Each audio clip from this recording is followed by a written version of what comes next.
I can't feel you going. I can't feel you going. I can't see you going right now in around.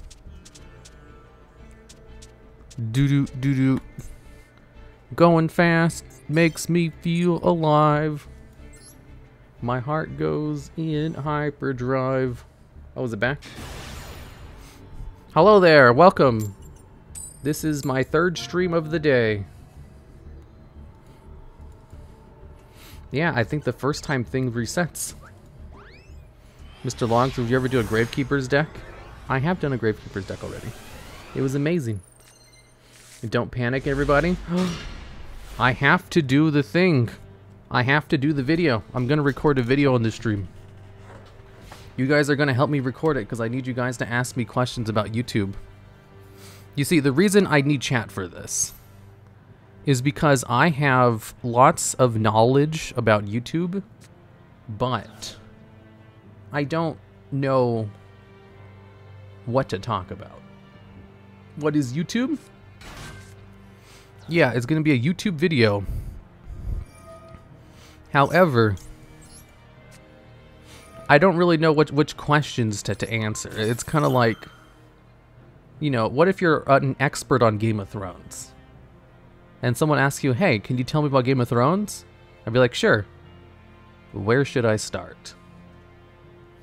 Sounds like Twitch. Oh my god, seriously? You're playing Crossout Designator and drew into your one copy? The book or the show? Both. I know both of them. Nobody knows more about Game of Thrones than I do. Because you excel singer on YouTube? Shut up. I have a question. Oh, I already read that question. Is he tricking us and thinking he's going to turn on the stream again? It is on already.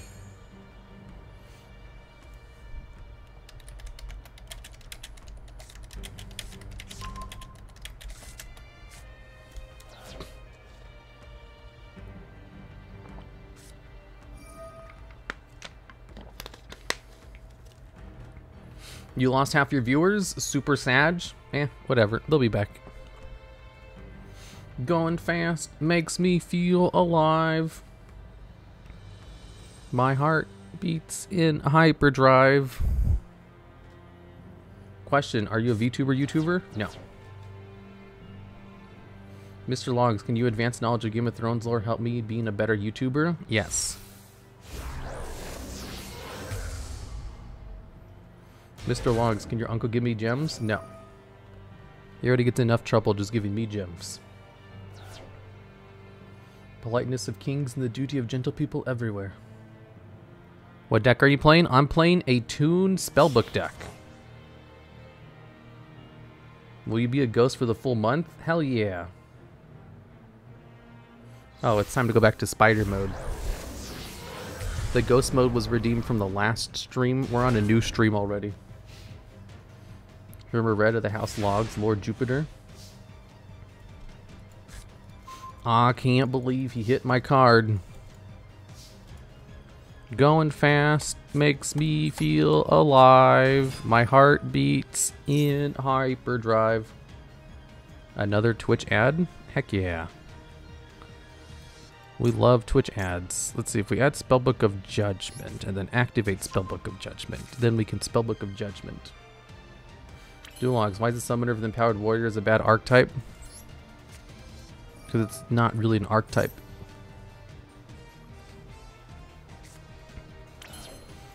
Do do do do do do do do. I can't believe Sir Logs died of Fiona 3 years ago. Oh no, I'm dead. I thought you only sang Tsunami. I do. Oh no, they guessed correctly. The card also lets me special summon.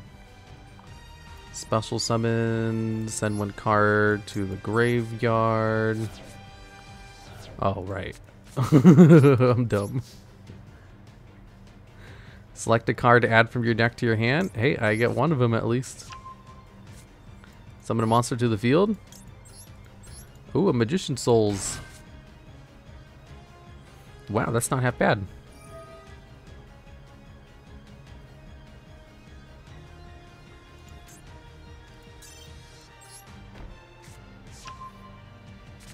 Logs are your 2 redeems you missed?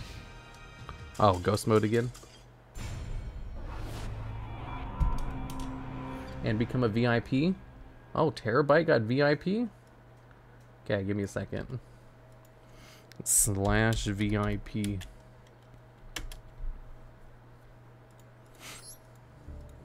Joe Branded takes another victim. I had 2 points lying around. Why don't you just redeem them on all of the excellent redeems? One more duel, and then I'll do the thing. The ghost is cute. When did that happen? He's new. I got him like a week ago, or 2 weeks ago, or 3 weeks ago. You're making my VIP seem less by being one. There's still very few VIPs. Let's see here. Wait, what happened?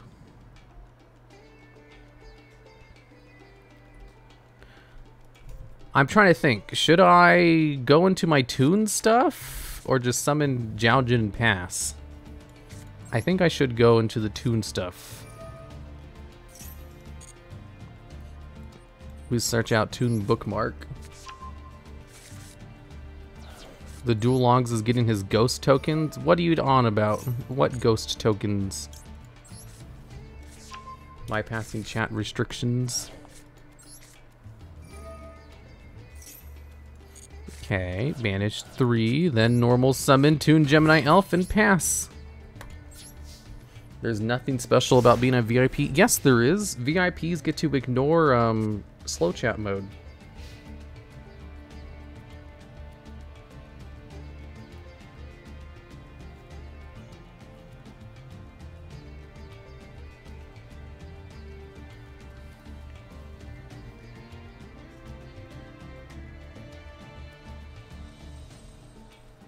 Wait, what happened?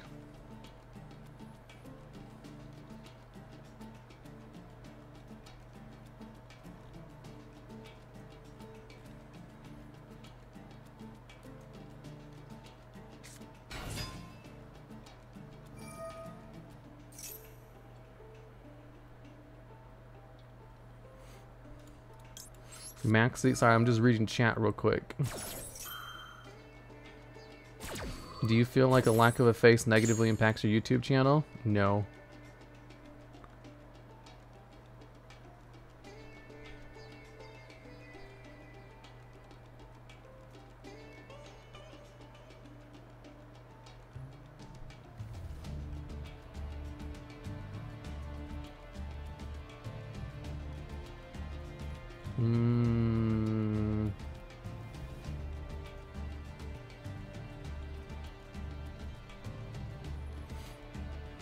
It's my opponent's turn, right?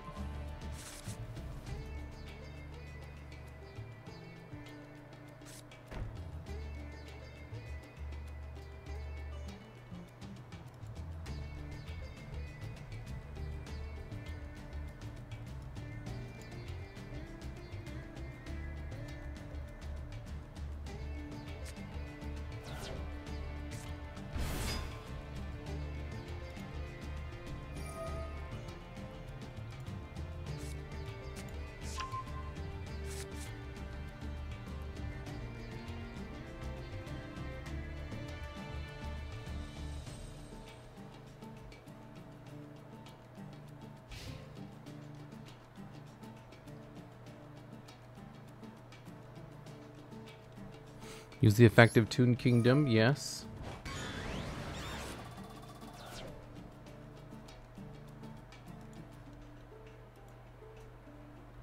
Okay, I just had to read some stuff in chat.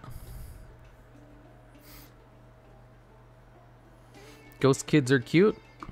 I don't know how to get rid of them. They're stuck there. Look, I have a baby little ghost next to the baby little spider.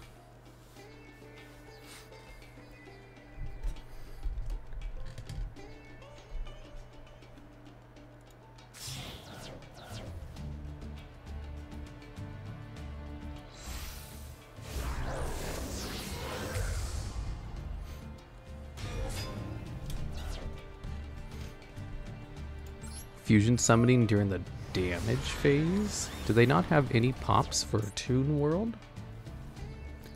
The spider baby?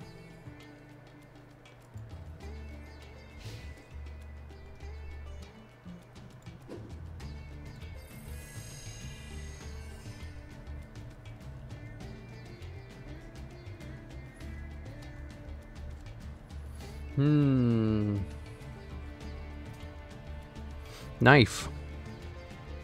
I hate to tell you, this is a Yu-Gi-Oh stream. This is not the place to be discussing this.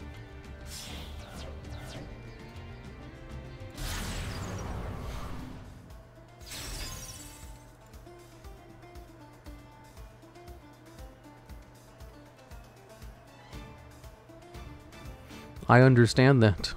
However,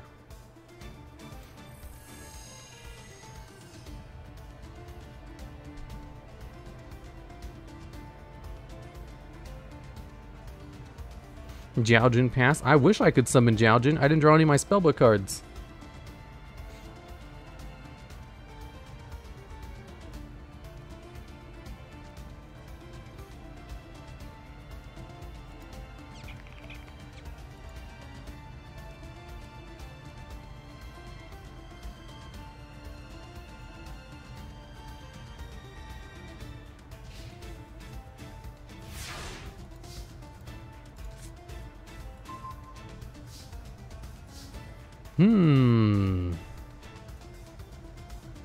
Oh, I can search out my card.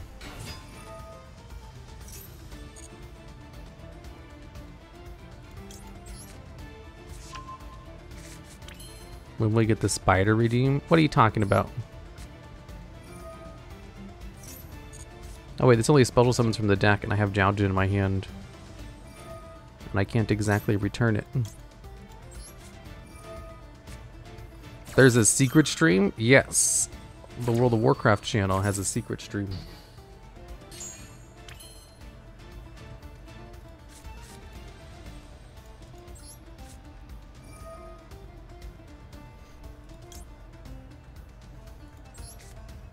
Wait, where's my other Toon? Oh, I banished it? God damn it.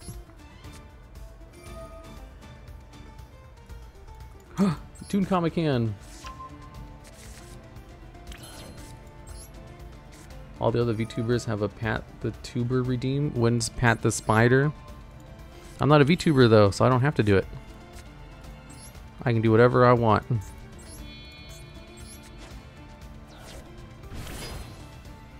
Okay. We'll get rid of this so we can't go into another card. And then this to get rid of the card in his hand. Wrong channel? Yeah, that is the wrong channel. Rumor X is someone else. My channel is Huruma Red with no X.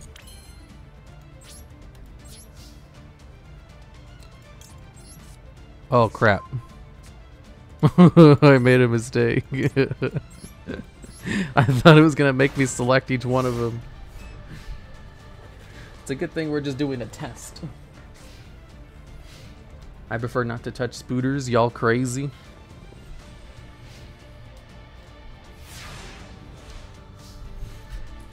Oh. I guess I win. Hey, we're both playing Dark Magician cards.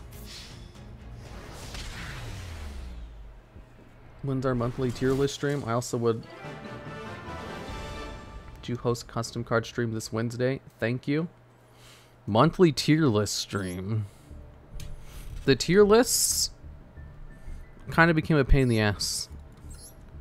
So I'm putting them on hold right now until I have a good idea for one, rather than just doing them weekly.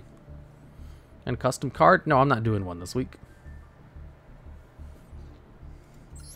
Okay.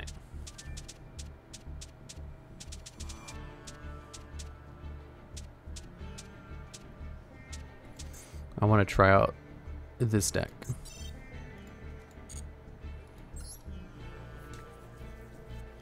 Hero X has never streamed and has 83 followers. Rip to those 83. No custom card this week? No. Tier lists make for boring streams, to be honest. I think they can be fun if you put the effort into it. I just don't want to. No one's stopping you from eating more spiders? Yes, they are. 4,000 life points.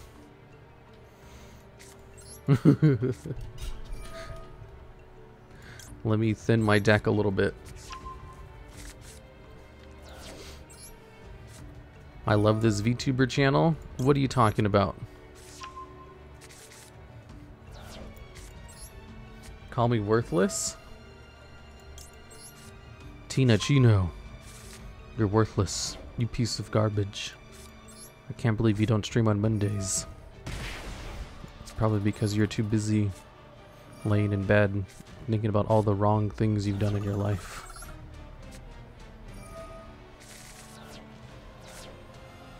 Oh, I almost have it.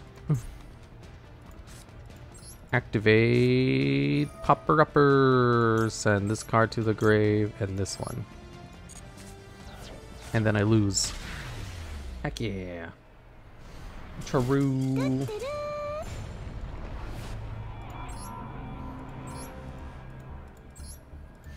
Wow, that's a good self-kill deck.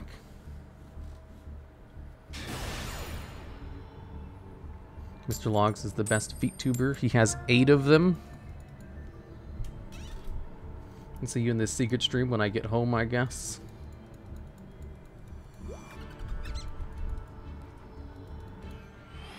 There's no guarantee that we do a secret stream.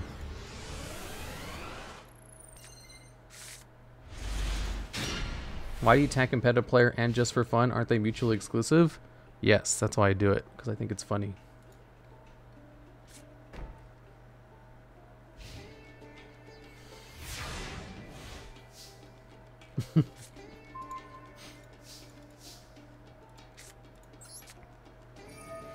Chicken game. Upstart. I have reversal quiz. All I had to do is just lose a whole bunch of life points and I got it. Ooh, a chicken game. No Pokemon this week? See, if I use this and then I draw a card, I'll be down to 4, so I'll take 4,000 points of damage and I can lose that. So I should be fine to use chicken game one more time.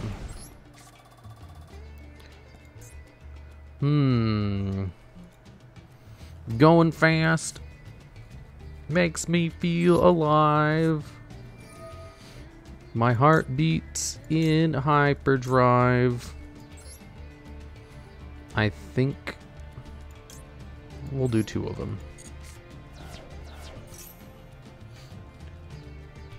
I don't know.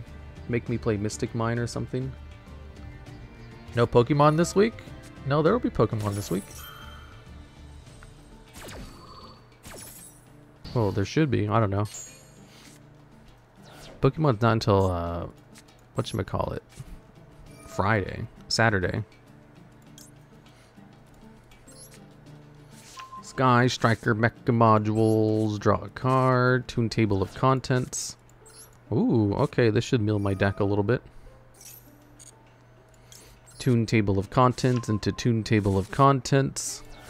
I was kind of relying on that Popper Upper to resolve so I can burn myself for a bunch of life point damage. Is Mystic Mine banned in Master Duel? It sure is. Let's try Reversal Quiz Dynamorphia. I can't. Sky Striker Ace Kagari. Maid Redeem? Okay, here you go.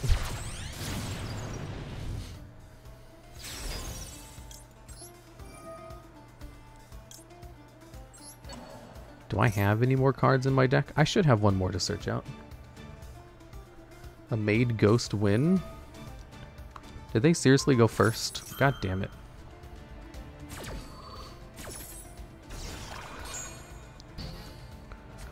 Ugh.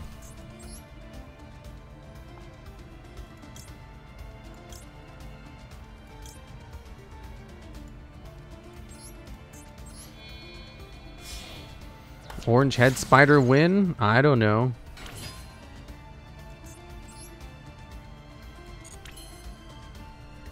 Go for some damage? Sure, since he stopped my plays.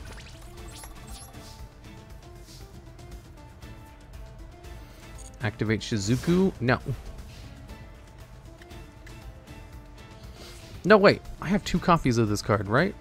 Crap. I should have used Shizuku. I thought I only had 1 card in my deck to search out. Oh, no. You should stream Bakugan? No.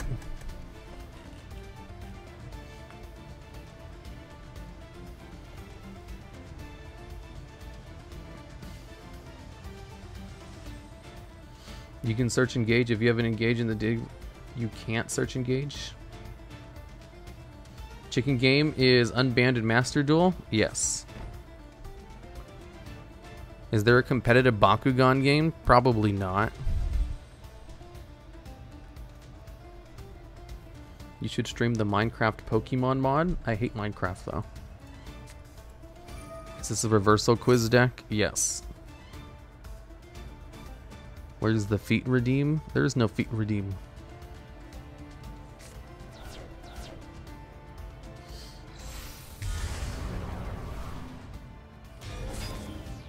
Albion, the branded dragon.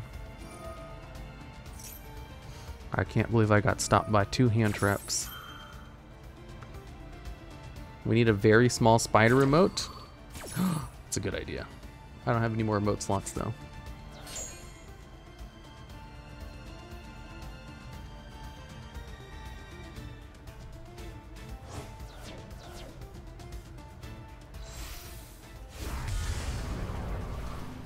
Mirror Blade, the Ice Blade Dragon. I miss Add Book of Moon. That was when I used to play Duel Links. And Book of Moon was the best card in the game. Has it been a month since you applied for partner? I don't know, maybe. My life points are too low for you. Did you forget about Chicken Game? Numeron calling. Draw 1 card. Terraforming. Doop doop doop doop doop. Let's add Numeron Network from my deck to the hand. Book of Moon is still pretty good. No, it's not. It's garbage.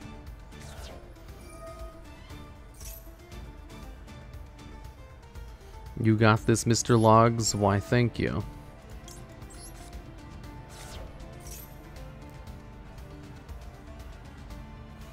Oh, yo.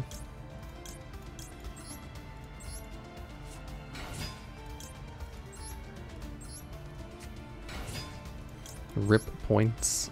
What are you talking about?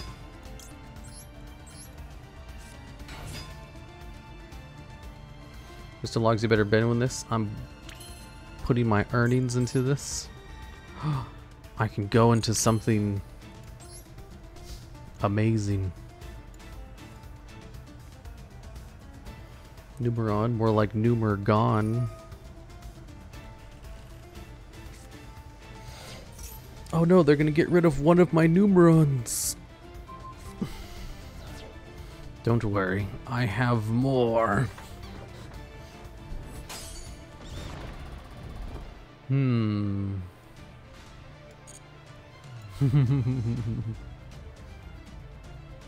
Not Saryuja? Why would I go into Saryuja?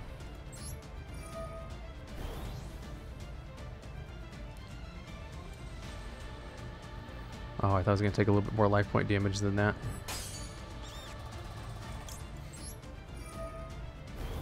I'm only at 1,000 now. Damn it. I made a mistake. Wait, you have Numerons? I sure do. I'm a bit confused here. I did my math wrong. Wait, why don't you use the first effect? Because I wanted to activate Reversal Quiz. So I did the math wrong.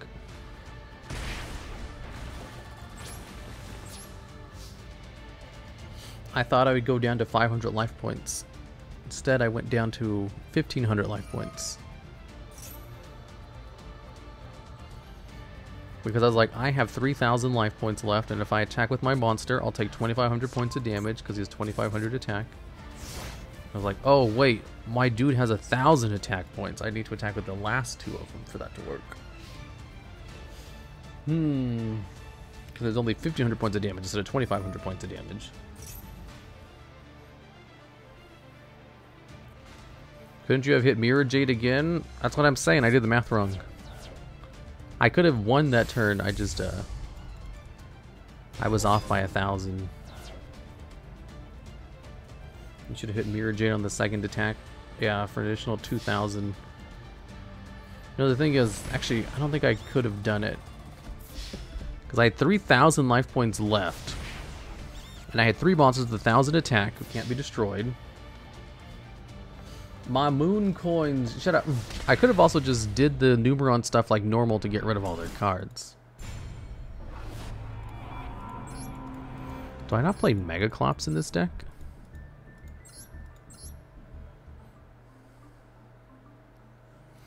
Where's Clops at?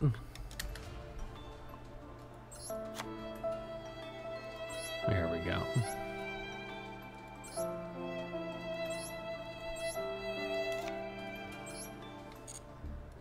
Let's try this again.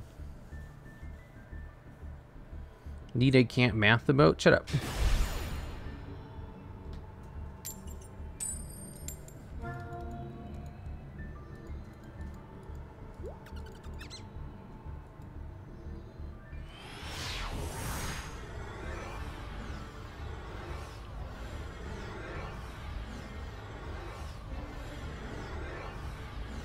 Ghost mode. Alright, here you go.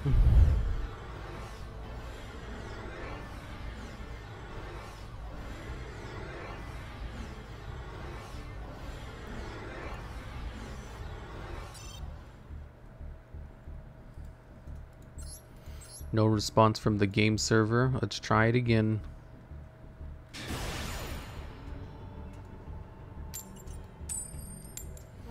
Going fast makes me feel alive. What's the win con? Are you okay? It's reversal quiz. So the win condition is reversal quiz allows you to swap your life points with your opponent. But in order to do that, you have to guess the top card of your deck correctly.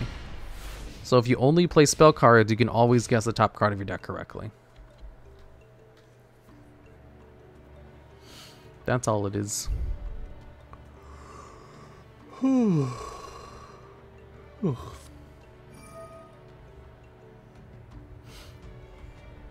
then of course the rest of the deck is trying to get your life points below 500 and then getting the shuriken or pendant on the field.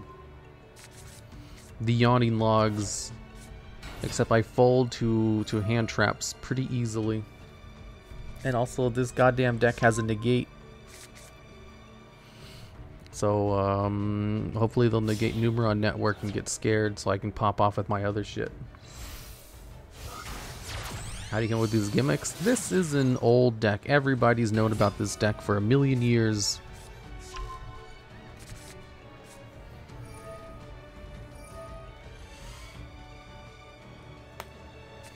AI Ignisterland. The Contagious Yawn. Yeah. That's a really cool looking VTuber model. Where? I don't see anything.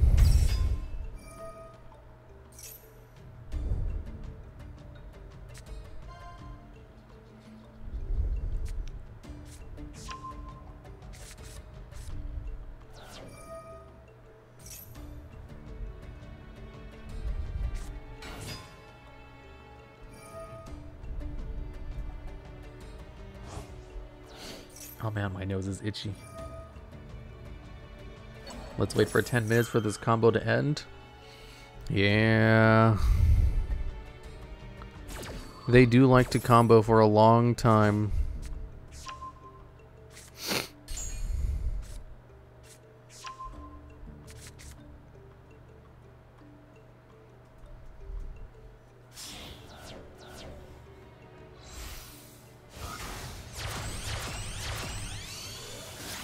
Are you saying Ignister AI land wrong on purpose? No. We're back to prediction memes again. What are prediction memes? Will the TheDuelLog win this duel? I don't know who made that.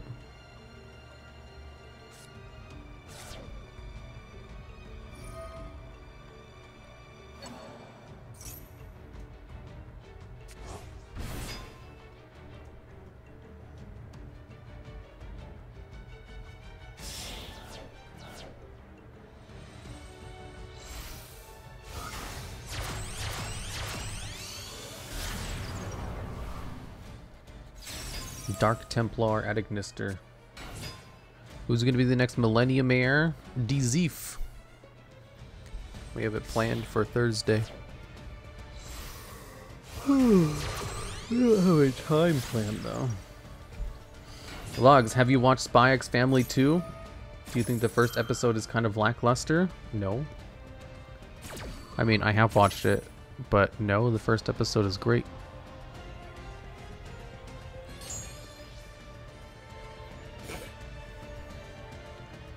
Do you own a dual disc? I have a dual disc pillow.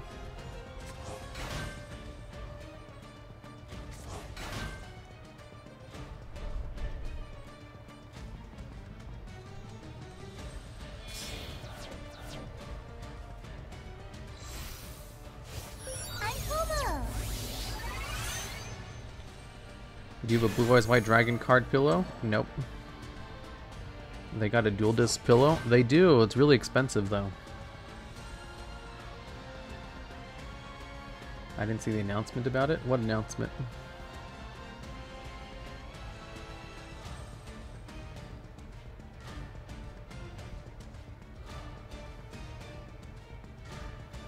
Have you seen Pop Team Epic? No. Do they still do that thing where they replay the same episode twice in the same episode? My friend bullied me to start in One Piece. Cool.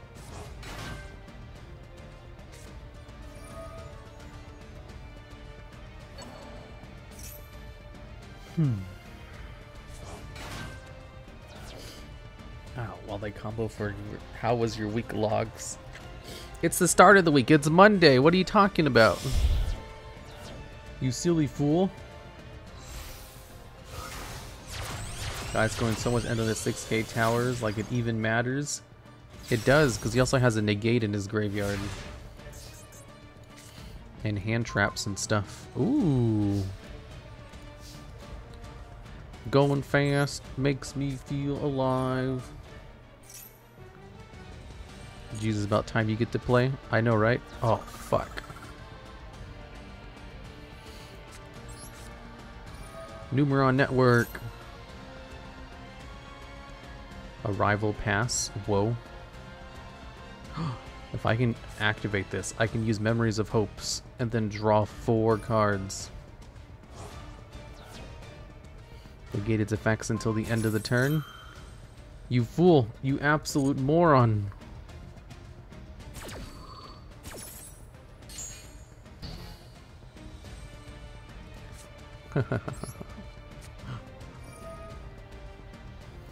We'll send this to the grave, and then this to the grave.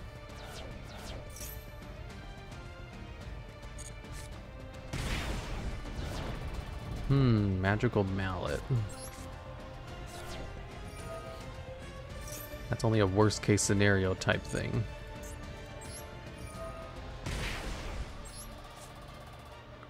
God damn it.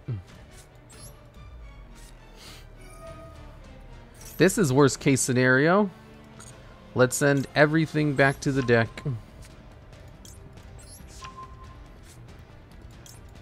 So do you auto lose Imperial Order? Yeah. There's some meta decks that auto lose to Imperial Order. God damn it. What happened to the YouTuber thing? I'll do it eventually.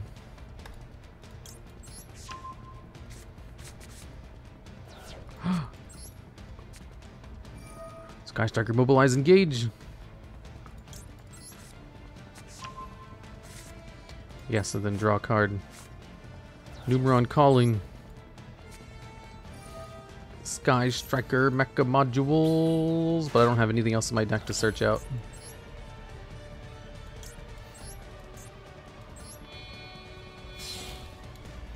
This is AI Ignister card. Their puns are supposed to pronounce it AI together as I. So it's Ignister AI Land is Ignister Island. Oh, you don't say. Once per turn, during the end phase, you can set Sky Strikers up to the number of Sky Striker spell cards you activated this turn while this card is face up on the field. If I go into another one, can I go into anything else with 2 Sky Striker cards? No, not really, and I can't search out another card from my deck because I searched out all my Sky Striker cards already.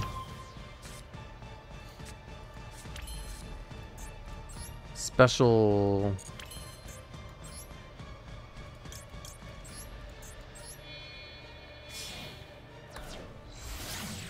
Do you know how many floodgates exist in Yu-Gi-Oh? About 100.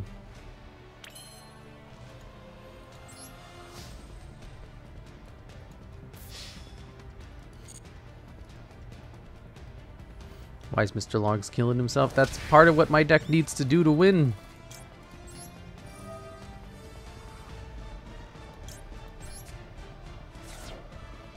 Okay. Hazukashi.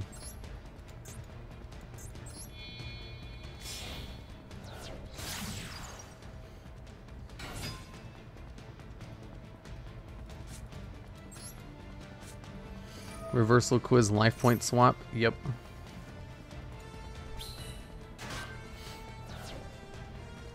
What deck is this? It's Bum Sky Strikers. TheDuelLogs wins the top 10 anime list? Never. I'll grab back.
Did they seriously not just attack even though they have game?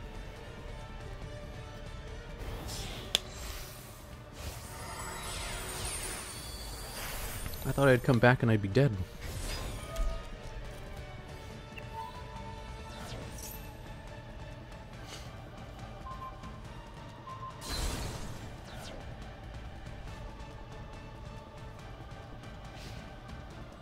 It's about sending a message.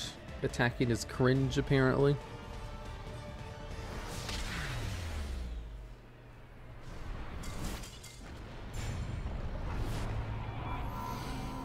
You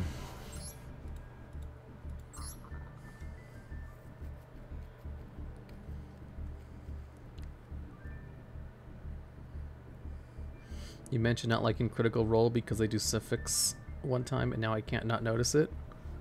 Oh yeah, it's so weird. It's like, and then you open up the door, creak, and then they go in like swoosh, swoosh, and then the bucket falls over, splash, splash, and then your guy walks in, oh, oh, and they do mouth effects, and it's like, stop, you don't need to do that.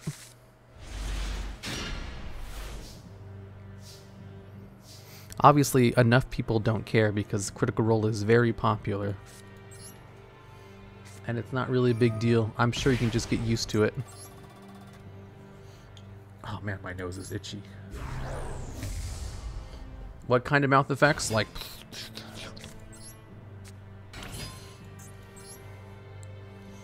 Going fast makes me feel alive. Mr. Longs, have you read movie scripts written by AI? No. Have you?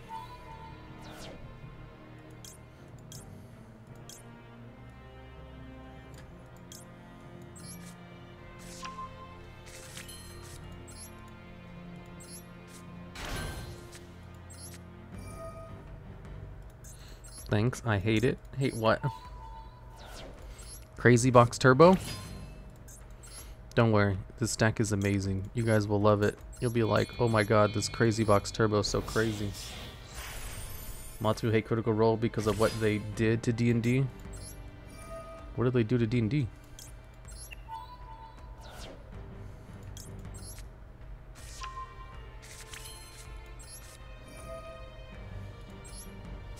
Someone try putting a 300-pound spider. What? You know other 300-pound spiders? Going fast makes me feel alive.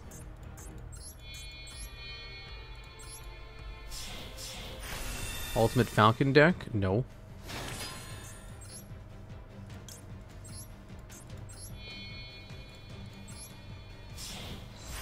Why is the box crazy? Did something happen that shouldn't? Critical Role make D&D more mainstream? Isn't that a good thing? But they're going to be confused. All this effort for a crazy box. They'll be like, what? Why'd you go through so much effort for just a crazy box? Are you doing a crazy box turbo? Select a card to destroy.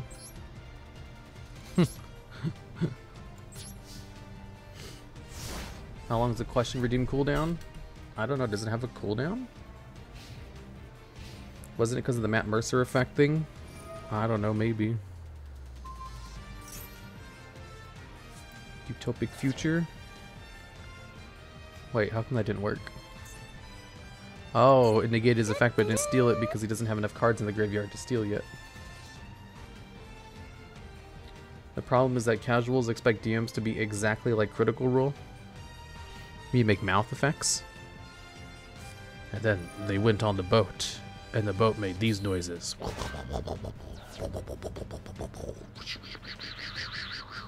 And then the wind blew like whoosh, whoosh, whoosh. And then they walked across the surface of the boat, and they made squeak, squeak, squeak, squeak. Will you watch the D&D movie? Of course. Gosh, I hate Sky Striker. More like cringe Striker. ASMR stream win? Never. Is there a punch wheel right now? No, that's only on Fridays.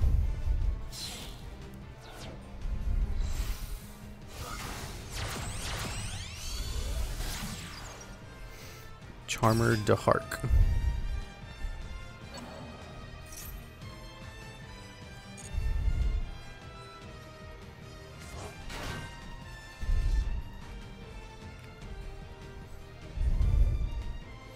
How did they know I was playing a dark type monster?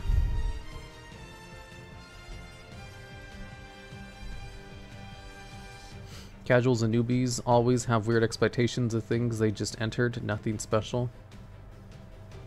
Opinions on the new Dogmatica boss monster. It looks cool. I like it. If I'm getting the effect correctly, it apparently gets rid of like half of your opponent's extra deck, which is pretty neato.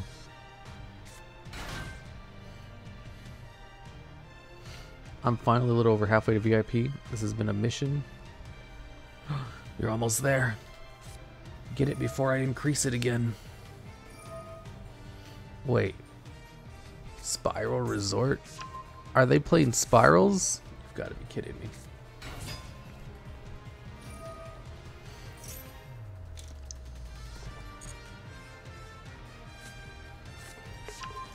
Spiral Strikers. Would be a shame if the VIP got increased, right?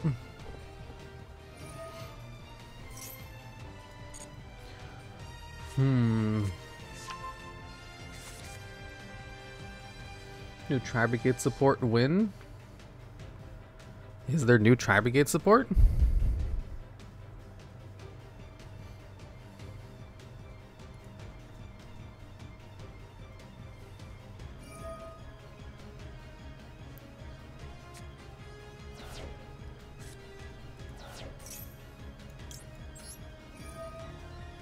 Mathmech circular win tomorrow. I know this doesn't work. I'm just tired of it asking me. And they're going to destroy it anyway, so it doesn't matter.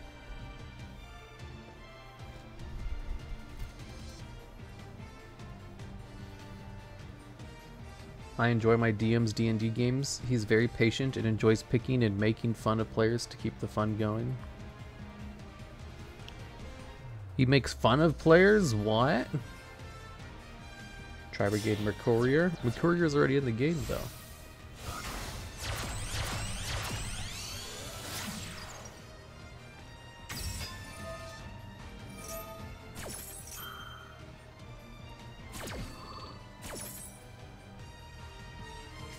I need some Mayutin supports.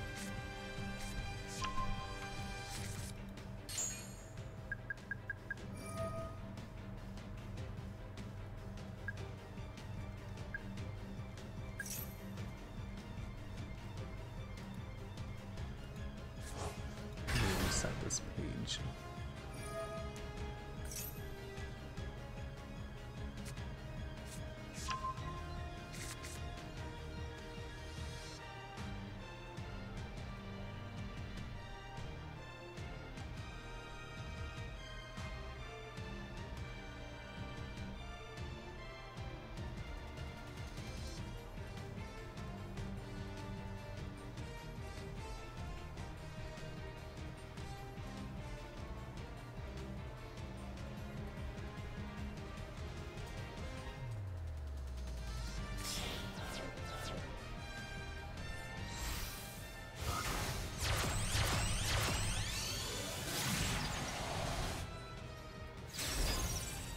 Ow, my nose is itchy.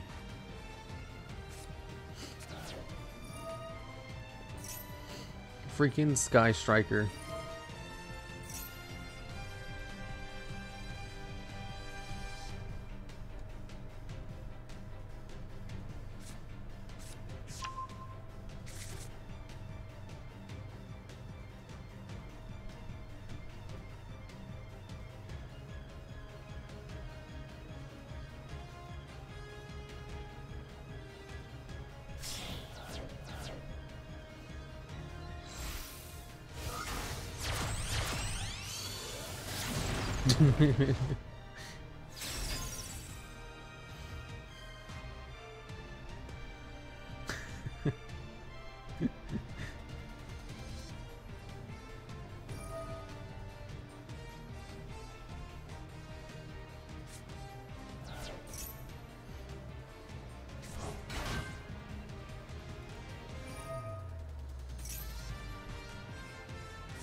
Okay. Oh fuck, my YouTube stream is still open. Freaking spiral combos. They're still going? I was like setting shit up over on my Twitter. When I came back, it was like, oh my god, they're still fucking going. Fucking spirals, man. One of my script writers is a spiral player. He'll sometimes post like his videos because he makes spiral videos. And one of the recent ones is he found out a way to go into a 4-material Rongo Miniad with spirals. I'll give you guys the video if you want to see. Oh man, my nose is itchy. Oh, I saw that one? Oh, so you were a fan of his work then. One of my scriptwriters is a YouTuber who goes by the name of Toon Shoes.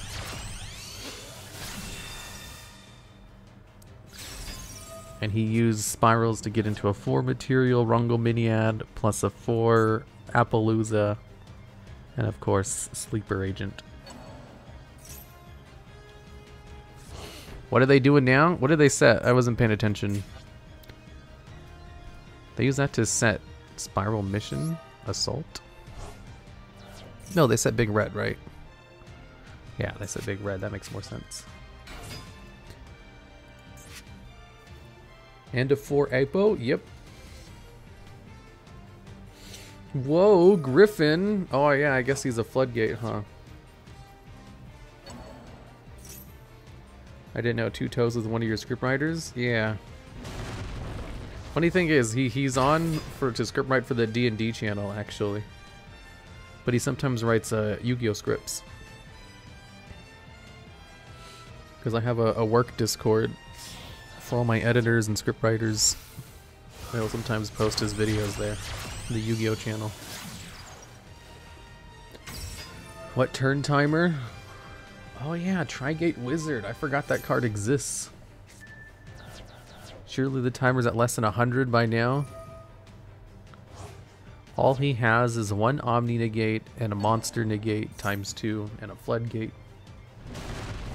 Oh, so that's why you showed up in my recommended. I mean, his videos are good. He shows crazy stuff you can do with spirals. And it's like, well, I mean, spirals were a tier 0 deck in Link format, so of course they can do stuff like this. Do you know what you have to do to be tier 0 in Link format? Shit like this. Especially since Master Plan isn't banned. Spiral's always wild ever since Double Helix. Yeah, all they needed was Double Helix to just let them pop off. But, you know, they also have Master Plan unbanned in the game, and they put Spiral Quick Fix to 2 for no reason. Spirals are really good. I think I knew someone who said the problem with Spirals is they die really badly to Disruption. I ain't got no Disruption. He turned off my 1 negate. He just took 30 minutes to put out your 2 outs. Yeah, 30 minutes to put up that board. My crazy box. Freaking Spiral players. We're free. It's about time. Yeah, it's about time. I forgot. I probably shouldn't have queued up another duel, but whatever. That was so extra. It was pretty extra.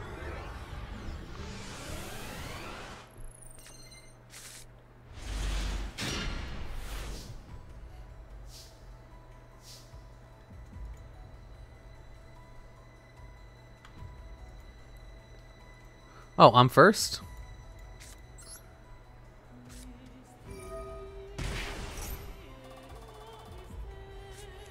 Maximum C?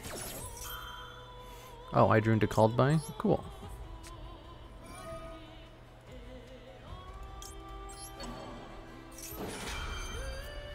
He said this man dropped crazy box. I'll show him my crazy box.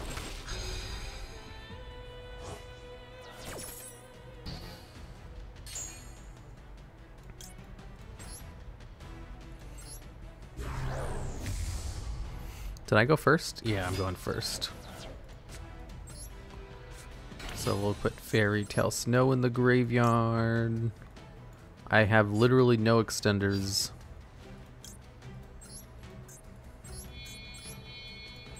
So we'll do this to search out a card to extend for next turn. Activate Force Strix, send Snow to the graveyard. Special summon Raider's Wing. I special summon Raider's Wing by detaching one material. I showed you my crazy box, please respond. How many cards we got in the grave? 2?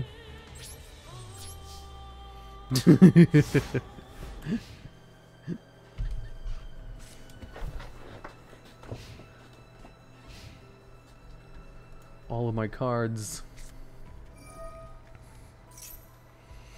Branded opening.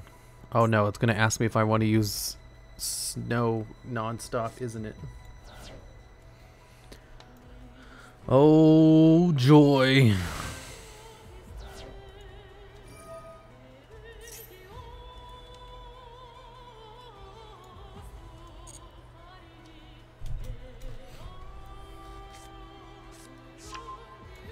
Freaking Snow.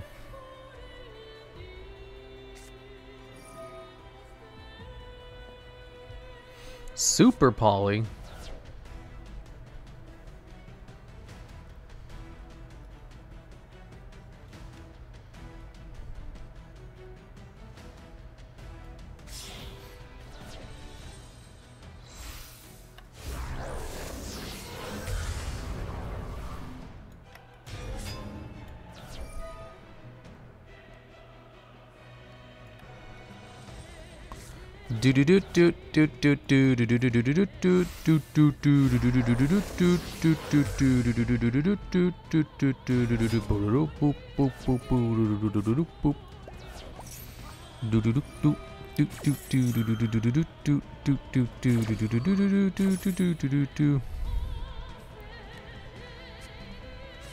Wait, it has YouTube chat up?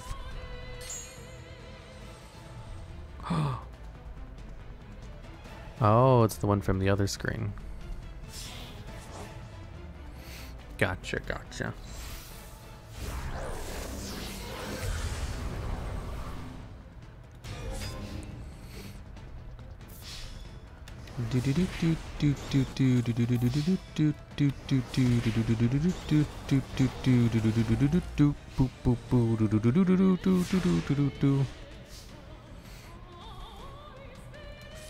Is it my turn? Nice. Astro Karibo will reveal Crazy Box. When does the nerf timer take effect? Never. Okay. Karaoke stream win? Never.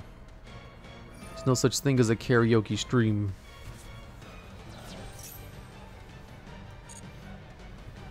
Time to start including D-barrier. Damn it, now I literally cannot go into my card.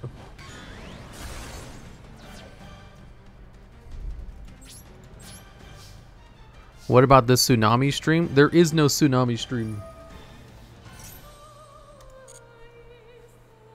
When are you gonna accept that you're a VTuber? I'm not a VTuber.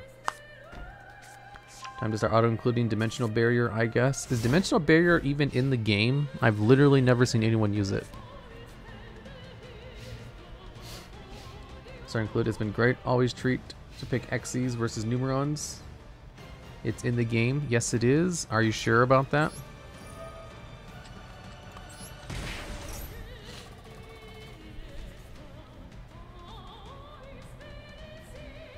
I use it myself.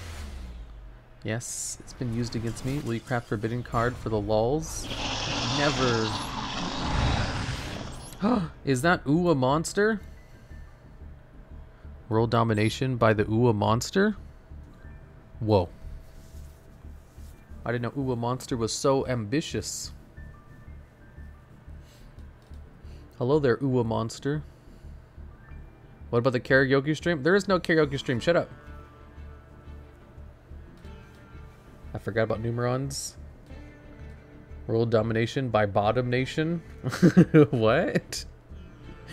What's bottom nation? World domination by bottom nation? Dimensional Bear is an SR rare quality. Hi Raiders. Yes, hello there. We were just about to go over YouTuber advice. Quick, play the feet raid. Oh yeah. Feet raid! The Yugioh bitch is here. Oh my goodness. Oh, I was watching her stream earlier today. Oh yo, I'm not a bottom. Isn't calling a girl a bottom kind of like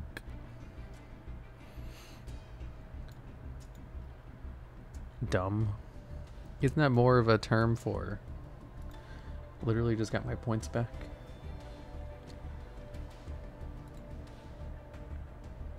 Literally just got my points back. What points? Bottoms unite?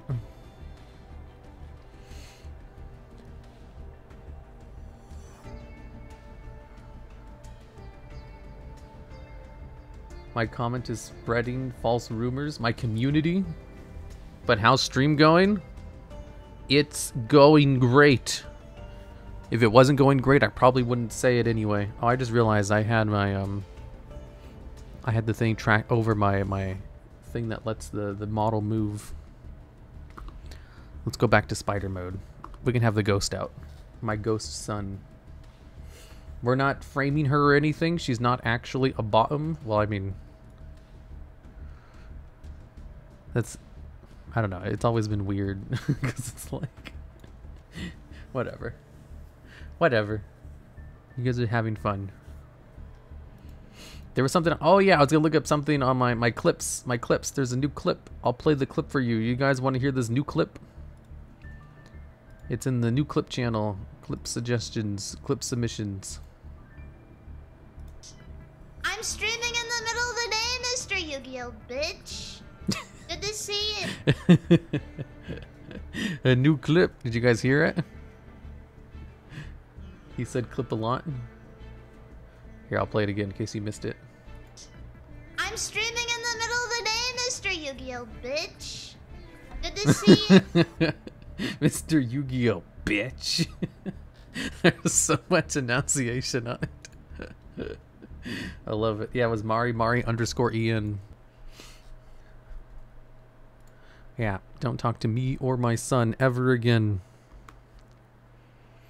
Hello there. Welcome to hell.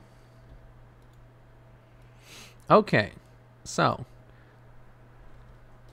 I love being called a bitch. Who doesn't? That was awesome. My third monitor over here. We're going to go over YouTuber questions. Tell me, what are your YouTuber questions? To really put the 100% on the bitch pronunciation? Yeah, it's great. Mari is amazing. So, I asked, tell me, what are some common questions and or concerns a new YouTuber might have when entering the niche market of videos about trading card games? I want to go over some questions on stream tonight. However, I think this question was a little bit too specific because I did not get a lot of replies. What I had to do was probably meme a little bit more. That's usually how I get the best replies for these kinds of things. Have you ever considered collaborating with other introductory level YouTubers for categories like False Swipe Gaming to break into other similar audiences like Pokemon? False Swipe Gaming does something completely different than what I do. If we want to do a Yu-Gi-Oh collab, sure, but... Hi, one question. No replies. No, there's replies. There's just not... Like, the replies, some of them kind of just missed the point of what I was asking. Yeah, the TheDuelLogs. So, first up, we have... Let me make this a little bit bigger. Like this. Oh man, my nose is itchy. Okay.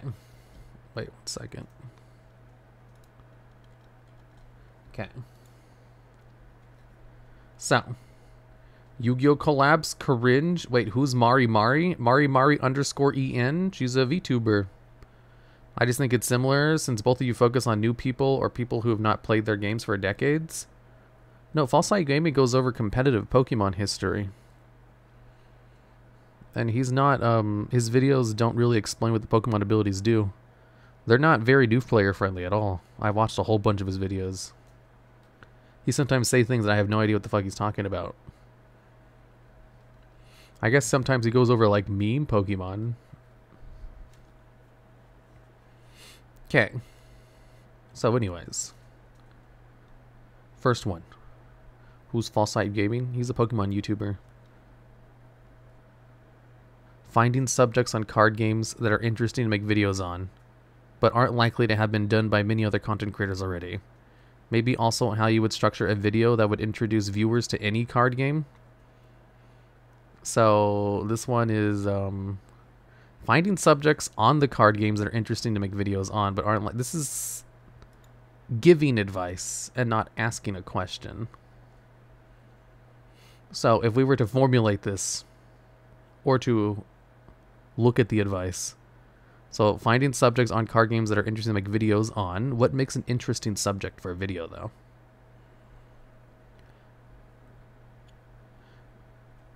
But aren't likely to have been done by many other content creators already. But if they haven't been done by other content creators, how do you know if it's going to work or not?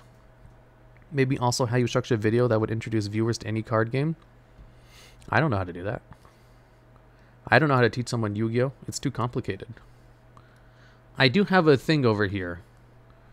That's how well topics do. How to make titles, how to write top 10s. How to play Yu-Gi-Oh! How to make a good top 10s. So this over here goes over some questions. Actually, I can just put this on screen. New series would be a new person. Why would you want to get into an audience as small and niche as card games rather than trying to do something bigger and more mainstream? Good question. The answer to that is, why wouldn't you? That's a good thing to do. I drew one of my garnets. Oh no, the alert is over the spider. I missed it. Time for some non-copyright music? Oh yeah. There, here's some non-copyright music. Okay, so. Oh, this one doesn't really go over that much. I do have a list how to make a good top 10 videos. I'm not sure what kind of advice is in here. I just kind of brought up one of my mini scripts I have. So good topics are about things people who you've never met would want to try and guess the #1 spot of. A good example is the top 10 rarest items. Ban example, my top 10 favorite items. This is specific to top 10s. This isn't really about items and other stuff. I do have another one that's more in line with this.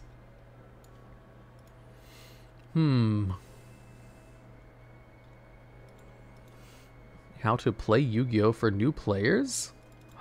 What's this?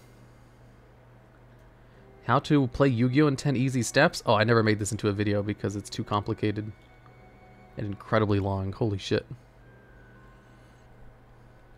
How well topics do? No, this one doesn't do it either. I think people overestimate how difficult card games are to play. That's true. The secret information. This one's not very good. New topics. This is just going over topics and stuff. Like finding subjects, the card games that make it interesting videos on. I can tell you some things that don't make interesting videos. So when it comes to card games specifically, things that don't make good videos include videos that are about a singular card that are long. I guess we're talking more about broad view. What are your goals when you're trying to make a video? Generally, my goal is to get a whole bunch of views. Obviously. Because if you get a whole bunch of views, then you can do this as a job. But if that's not your goal, if you don't care how many views it gets, then you can kind of just do whatever you want and you don't need this advice. So under the underlying assumption that we're trying to get a whole bunch of views. Top 10 Yu-Gi-Oh meme decks. When we're talking about things that don't do super well, like singular cards, they're just kind of boring if you only talk about one thing for too long. I realized that when I was doing a reaction video of my my card log series. I always wondered why I didn't do very well because I thought it was an interesting video at the time. Kind of. Like, I didn't like the video after it was done, but I never like videos after they're done. And that one was, watching it later on, I was like, okay, yeah, this is just kind of boring, going too long over one thing. How do you plan your video thumbnails? Do you usually make other thumbnails if your video performs poorly in the first few hours? No. I have a video I made about how to do thumbnails. I do follow specific channels who talk 10 plus minutes on magic cards.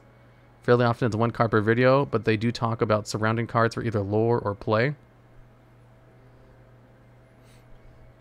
I'd have to see how they do it. In my experience, like, I watch videos on singular cards too, but usually they're pretty short. If you go too long on a singular card, it's kind of boring unless that card just has like an interesting history. Which there are not a lot of cards that fit that category. Why nobody plays the Egyptian gods? Well, that's a series of cards. That's basically like my failed card series. How do you get favored by the YouTube algorithm? You pick an idea that's banger that YouTube will recommend to people, and if you see it, you'll click on it.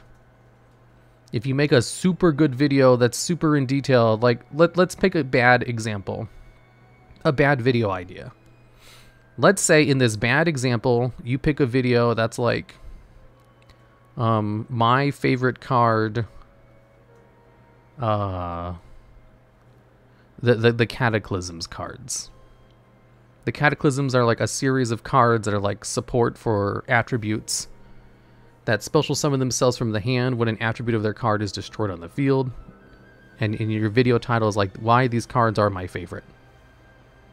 Like, for one, nobody knows who you are, so they don't care why it's your favorite cards. And two, the cards themselves aren't good and haven't seen competitive play, so no one cares. And they're not iconic, like the God cards. So it's just like a really bad video to do. But what if you take this video and you put like a shit ton of effort into it? Like, you put like skits in it, you know, really well done ones, you get a whole bunch of people to collab on it. You put like super special effects in it that would be like, you know, amazing in another video. And you put all these things into this idea and it still doesn't do well. Well, it's just because the idea itself is just not attractive enough. Like, the ideas are so important that, you know, it's like the marketing potential behind it. Objective lists are pointless. Yeah, kind of. Skits in it. I don't know, man. Those artifact skits in your early videos are pretty cringe. I probably wouldn't have saw one if I saw one of those. I said good skits, not the ones I do. I wouldn't call the things I do good.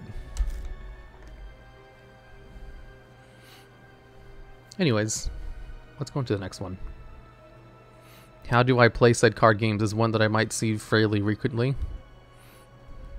What? Is one that might be seen fairly frequently. How do I play the game? I guess that's an idea you could do, but that's not really what I was asking.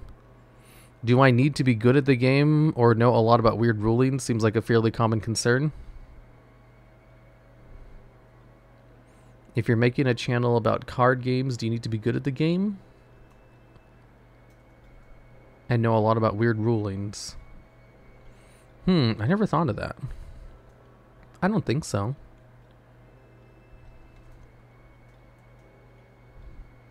And I don't know how knowing rulings would really help. It's more about just being entertaining.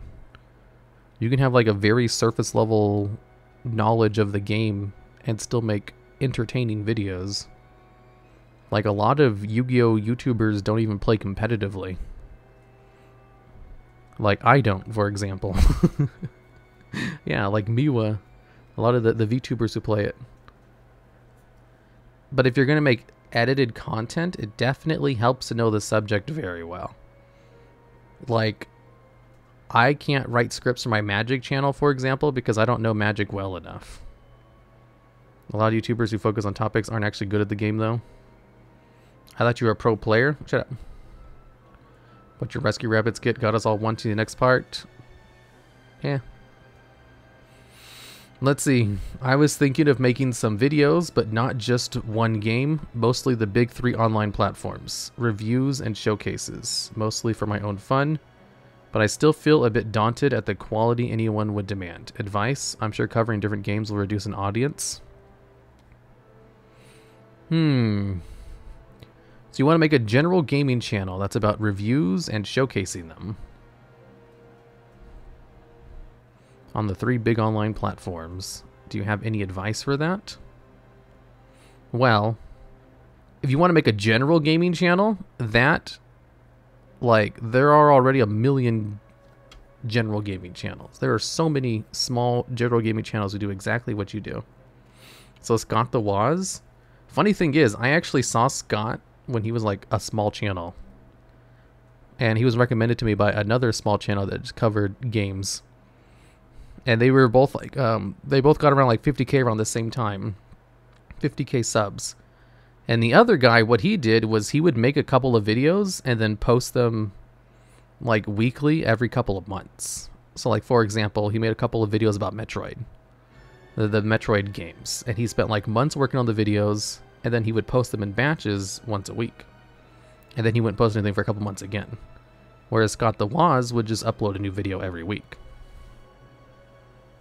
So like his business model was just way better for getting noticed. And they both did very good quality videos. But Scott's were easier to make, so he was able to put out more of them. And I'm surprised he kind of took off, because I was watching a whole bunch of other ones. It's very, like, a very saturated market. There were other people doing exactly the same thing, and were around the same size. And Scott just kind of got luckier than the rest of them. I mean, obviously he was good at what he does. He's, you know, the videos are good quality. And he's an excellent actor on camera. But being able to upload them more consistently at a high quality and just getting a little bit lucky and collabing with some people to get your foot in the door a little bit, because like that's how I found him, was through a collaboration he did with someone else. Scott is the GOAT and dry humor is on point. What do you think is more important, consistency or quality? Consistency is way more important. Why are clips or shorts so good? Who watches clips or shorts? Gross. Wait, Scott is big now? Yeah, he has like 1 million subs, I think. I don't know. He might be bigger than it, honestly. I think he's like one of the bigger just gaming YouTube channels now. Scott was so stylized, it was easier to gravitate towards him. You could watch our plays and rate them. What? Anyways, getting noticed in general gaming is difficult, but it's also very hard to make games. Because the thing is, when you're making videos about just a singular game, it's easier to make videos because you already know the subject very well. Whereas if you make videos about a whole bunch of different subjects, different games, you know, you're not going to be an expert on all of them. So you're going into all of those as like an amateur. And unless your style of video making is like, you know, first impressions or comedy, you won't be able to really talk about them in a good enough way in a quick enough time, unless you have like a team of people working for you. It was like when I found Markiplier was suddenly one of the biggest people on YouTube. Felt like I stepped out of time machine. All of his videos get 1 million plus now. Yeah, he does really well for himself. My big advice is, if you're trying to grow, it's much easier to grow if you stay within a specific niche than if you try to go general gaming right off the bat. Because it's very hard to get noticed in general gaming, but it has a higher ceiling. It's like if you stick to a niche, you have a much better floor where you can get noticed and stick out a lot better than everybody else. But there's a ceiling. Like once you reach the top, you can't really get much higher. Like my channel is at the ceiling currently, And it's very hard to get like more than that. But if I was running a general gaming channel and I was at the same amount of numbers, my ceiling would just be much higher. I'd be growing way quicker at this point. But since it's constrained to just a singular niche, it's kind of it's like I'm already at the top, and in order to get higher, you kind of have to create more people to join the audience in the first place. Well, I make shorts. I have over 600 subscribers. The problem is shorts don't make much money. They make like no money at all. They're garbage. The time to start the gaming logs? Man, that would be a logistical nightmare. So someone can't do random game playthroughs? I have to pick a niche, a specific niche? It's just easier to grow in a niche. That's all it is. And then you have to run into the first world problem of once you get to the top of that niche, your growth potential is halted. It's much harder to get higher than that. But if you're at a top of a niche, it makes it a lot easier to branch out into something else. Like what I did. Because I got to the top of the World of Warcraft niche, and then I branched out into Yugioh.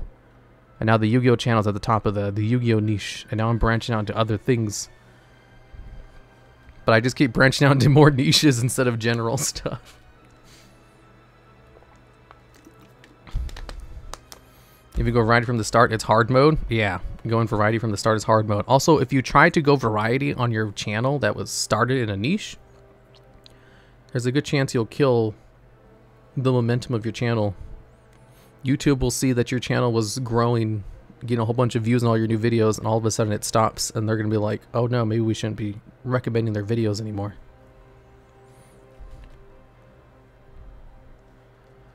Let's go into the next one. What are some traps you can fall into when making TCG videos? I feel like this would help a lot. Wow. Not putting effort into your videos, for one thing. I see so many small creators. So I remember one time when a big prominent Yu-Gi-Oh YouTuber put out a tweet and was like, hey, I want to look into and showcase small Yu-Gi-Oh creators. If you're a small Yu-Gi-Oh creator with like less than 10,000 subs, link your channel down below. And I'll look through all the replies and I'll shout out some of you in a video. And the person never did make this video. And it was apparent why if you read through the thread. He got like over like 100 replies. And I went through too because I wanted to see like, hey, what are the budding new Yu-Gi-Oh YouTubers doing in this community? This was a couple years ago. This is before Master Duel came out. No, it wasn't even like a debate. I went through and I looked through every single one of the replies. And oh my god, these channels were awful. Like, it was... I would say 90% of them were deck profile channels. Where all they did was get like a shitty webcam or an iPhone.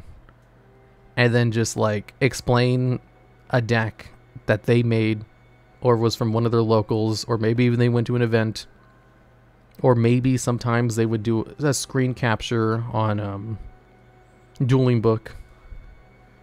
And 90% of the channels were just deck profile channels, where all they did was showcase deck profiles. Drop names? I literally would not be able to remember any other names. And some of them were just like 90% of them were just awful. And then the other 10% that weren't just doing really lazy deck profiles were doing replay duels. And they were doing replay duels of just like normal decks. They weren't even like interesting. It'd be like, you know, at the time, I don't know, Orcus or Thunder Dragons were probably in the meta. They'd be like, here's my Thunder Dragon deck. That is basically the same as all the other Thunder Dragon decks. And here's my replays of it. And here's my next video. It's Thunder Dragons as well. Here's my replays of it. Also, here's my next video. It's Thunder Dragons again. It was like, oh no, I had this really interesting match with my Thunder Dragon deck. Yeah, regular decks, not gimmicks. Yeah, just normal ass decks and doing the same ones over and over. Yeah, lots of creators are so small they don't realize how unpolished their content is. Yep. And none of the channels did edited content. It was all deck profiles or replays. And I can see why the Yu-Gi-Oh dude never shouted any of them out. Because I didn't find a single good channel amongst them, which was so crazy. Because I wasn't expecting that. The reason for that is because in the World of Warcraft scene, I would actually like weekly search out new channels on my own. Like I had it on my calendar. Every Tuesday I would go to the, like I would just type in like World of Warcraft in YouTube, and I would just sort by like uploaded recently, ignoring the numbers. And I would just watch all the videos. And I would always find at least one or two like gems every week. There was always someone new doing something amazing. I found a couple of people and I helped their careers out a little bit. One of them I gave like a job. Actually, a couple of them I gave jobs. And like they went on to get like their own successful YouTube channels. So I had high expectations going into this thread. And not a single one of the videos was good. It was just nothing but garbage. So, if you want to start making videos about TCG stuff, do not start with low quality deck profiles or uninteresting replay videos. And to add on to that, even if you do make really good deck profiles or replay videos, I wouldn't recommend those either. I would highly recommend doing some kind of scripted content, because that stands out so much better from everyone else, because no one else does it, because it's hard. And doing videos that are easy are a lot more fun to make. Just straight up, it is more fun to make a crappy video with a webcam that you put no effort into than it is to script something out and then record and edit. And also, scripted content takes a whole bunch of like skills. Because you have to you have to be good at writing a script, you have to be good at narrating a script, and you have to be good at editing. And you have to be good at marketing the video, making a good title and thumbnail. So you need to, at the very least, know how to do 5 different things.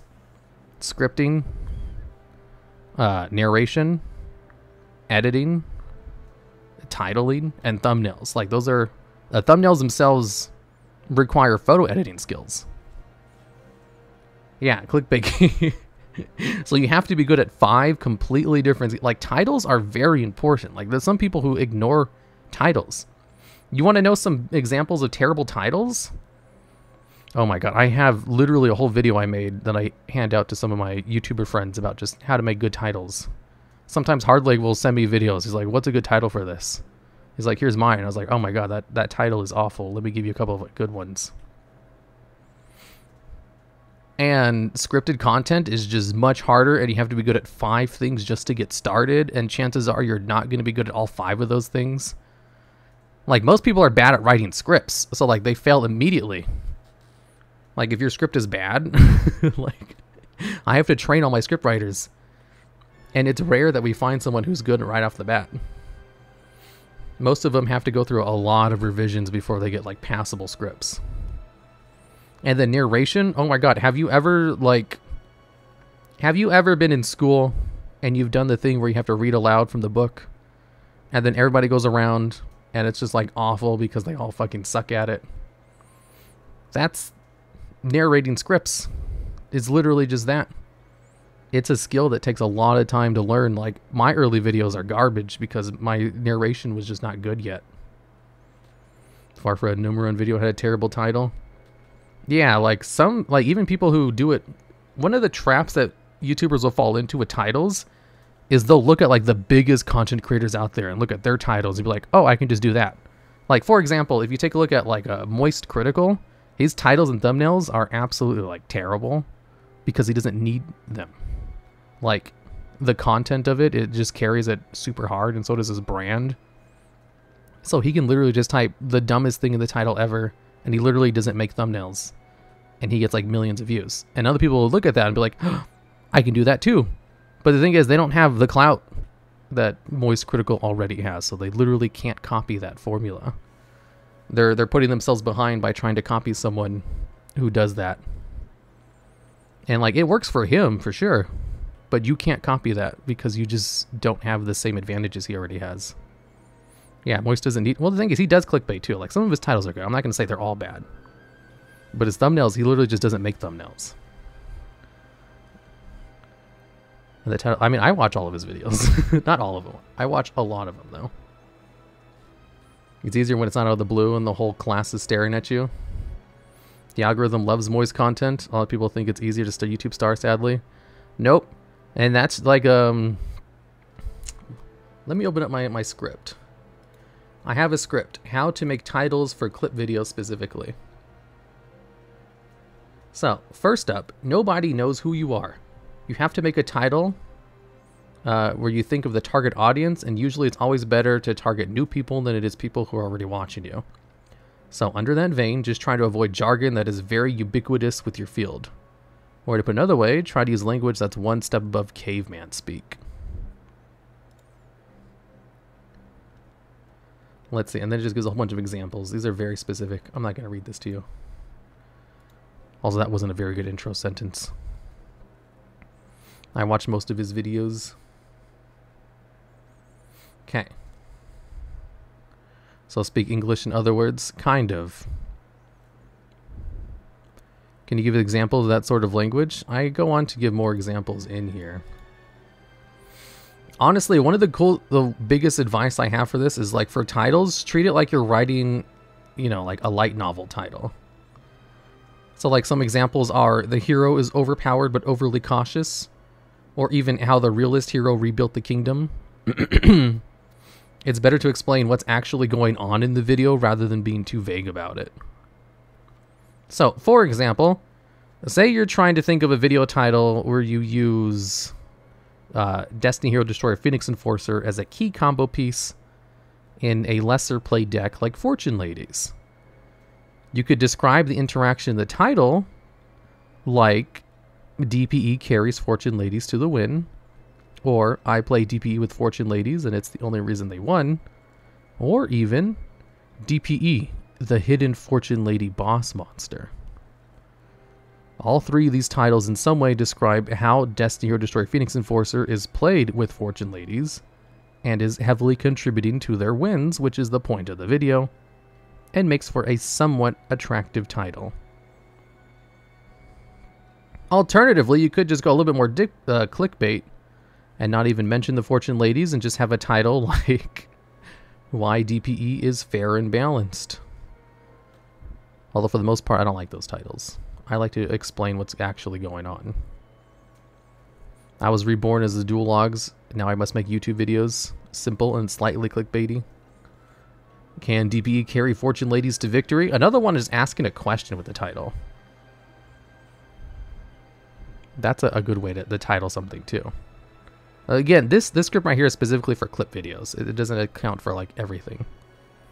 Like, I wouldn't take this advice for my top 10 videos, for example. Somebody Hero 3 times video was originally something super technical before its name changed. Yeah, I think I changed the thumbnail. I don't think the thumbnail in that video is good, but I did change the title a few times. Let's see, what's this next question? I kind of lost track of what I was talking about. I think the most common problem new YouTubers have is who the content is directed towards. Most of them only make content thinking something like, well, is Yu-Gi-Oh! It should be enough, without knowing the final consumer. Oh, the target audience. That's true. There's a thing with content creation where some people who actually make videos, they're more interested in just making content than actually like having a point for the video. So like the top 10s, for example, the point of those is to, like, you know, explain the video, the top 10, the 10 items on the thing. You see it, you kind of know what to expect. You watch the video, and if you watch enough of them, you kind of know if the presenter is going to give you good information or not. Because there's plenty of top 10 people who make videos, and you can tell they don't have a script and they just kind of make shit up as they go along. And it's not as interesting, in my opinion. Audience is huge, it dictates everything. So some people will just, you know, make deck profiles because they want to just put content out there, regardless of if there's any point to it. And then get surprised when it gets no views. The RiftTubers. How much better do scripted videos do better than unscripted ones? I should say, I keep talking shit about deck profiles, but I watch lots of deck profile videos because I want to learn how to play decks. Like, they serve a purpose. Your content was just duel replays with commentary, with you playing a deck that isn't very popular. Imagine doing that. I remember that's exactly what I did for like 5 years. It actually did pretty well as far as replay videos go. And then once I moved over to scripted content, you know, specifically top 10s, I like doubled my subscriber count in a year. Are they Crazy Box Turbo deck profiles? There is no deck profiles anywhere on the channel. Well, I'm on the main channel. There's some deck profiles, but not in the TheDuelLogs. I like some of your older videos, but I vastly prefer the scripted content from you. Yeah, scripted content is so much better, in my opinion. Well, someone says, how much better do scripted videos do than unscripted ones? Much better. Like, holy shit. Scripted videos do incredibly well. Like, whatchamacallit. The thing is, scripted videos are hard to do, though. Because, like I said, there's 5 things you need to be good at in order to do scripted content. And it's very time-consuming, because the editing portion and the script writing portion are taken in a non-insignificant amount of time. And scripted content is not the only way to grow. Like, my TheDuelLogs channel doesn't have any scripted content, and it also does well. But I'm more going about this from like a scripted content point of view. When it comes to non-scripted content, the amount of advice I can give is basically just how to title and thumbnail your videos. You have unscripted videos? Yeah, the TheDuelLogs channel is nothing but unscripted videos. And it actually is one of my better performing channels. Like, scripted videos are great, but one of my favorite videos will always be the tag duel DBC and Hardlake's channel between you, Rada, Hardlake, and Jimples. Man, I hate tag duels. You have unscripted videos on the main channel? I do, from before I started making top 10s in 2018. Okay, let's go into the next one. Basically, for this one, all I'm going to say is my scripted content does way better. Aren't all your old deck testing videos unscripted? Yeah. What is the best way to get into certain TCG at this point of 2020 with online versions or just directly the physical game? Man, there's a lot of people asking me questions about how to get into actual TCGs, which is just not what I was asking. I more have top whatever number list questions. How bad can my editing skills be when I start making videos? Oh, an actual YouTuber question. Oh my goodness gracious. Wait, 2018? There's no way it's been 4 years? Yeah. TheDuelLogs hates tag duels. I do hate tag duels. MBT does the deck profiles live, but they're scripted because he has to repeat the take a lot. Yeah. Even when I did like the intros to my videos where I just talked about the deck real quickly in under a minute, I had to redo those a lot. Because I would sometimes forget to talk about something, or I would like ramble on. Or I would just like mess up my words and mispronounce something. An actual prompt question. I know, right? How bad can my edited skills be when I start making videos? Yes. My early videos are not very well edited. In fact, most of them are basically just basically slightly above a PowerPoint presentation in editing. When it comes to the skills for early videos, editing is not that important. But dictation is. You need to have a good mic too. One of the first things you should upgrade above everything is your mic. But there are some really good USB mics that can give you passable audio quality. You don't need to get like a $500 set. You can buy like a $60 Blue Yeti and you'll be good to go. And then working on your narration is key, and also having a good idea A good idea is probably more important than anything. You can have a really shitty video with a good idea and get a ton of views. Editing can be shit as long as it's able to be swatched without some part of the person dying in some way. Yep. The editing and rewatching my first top 10 videos was higher quality than the original top 10. It was scripted. Yeah. Scuffed editing has its own charm. Yeah, exactly. Yeti has decent USB mic. Yeah, Yeti's pretty good for a USB mic. I'd also recommend the Blue Snowball. Also the type of mic. Yeah, not all USB mics are good. I specifically mentioned brands on purpose because the Yeti and Snowball are actually good and cheap. There are other USB mics, but I cannot vouch for their quality.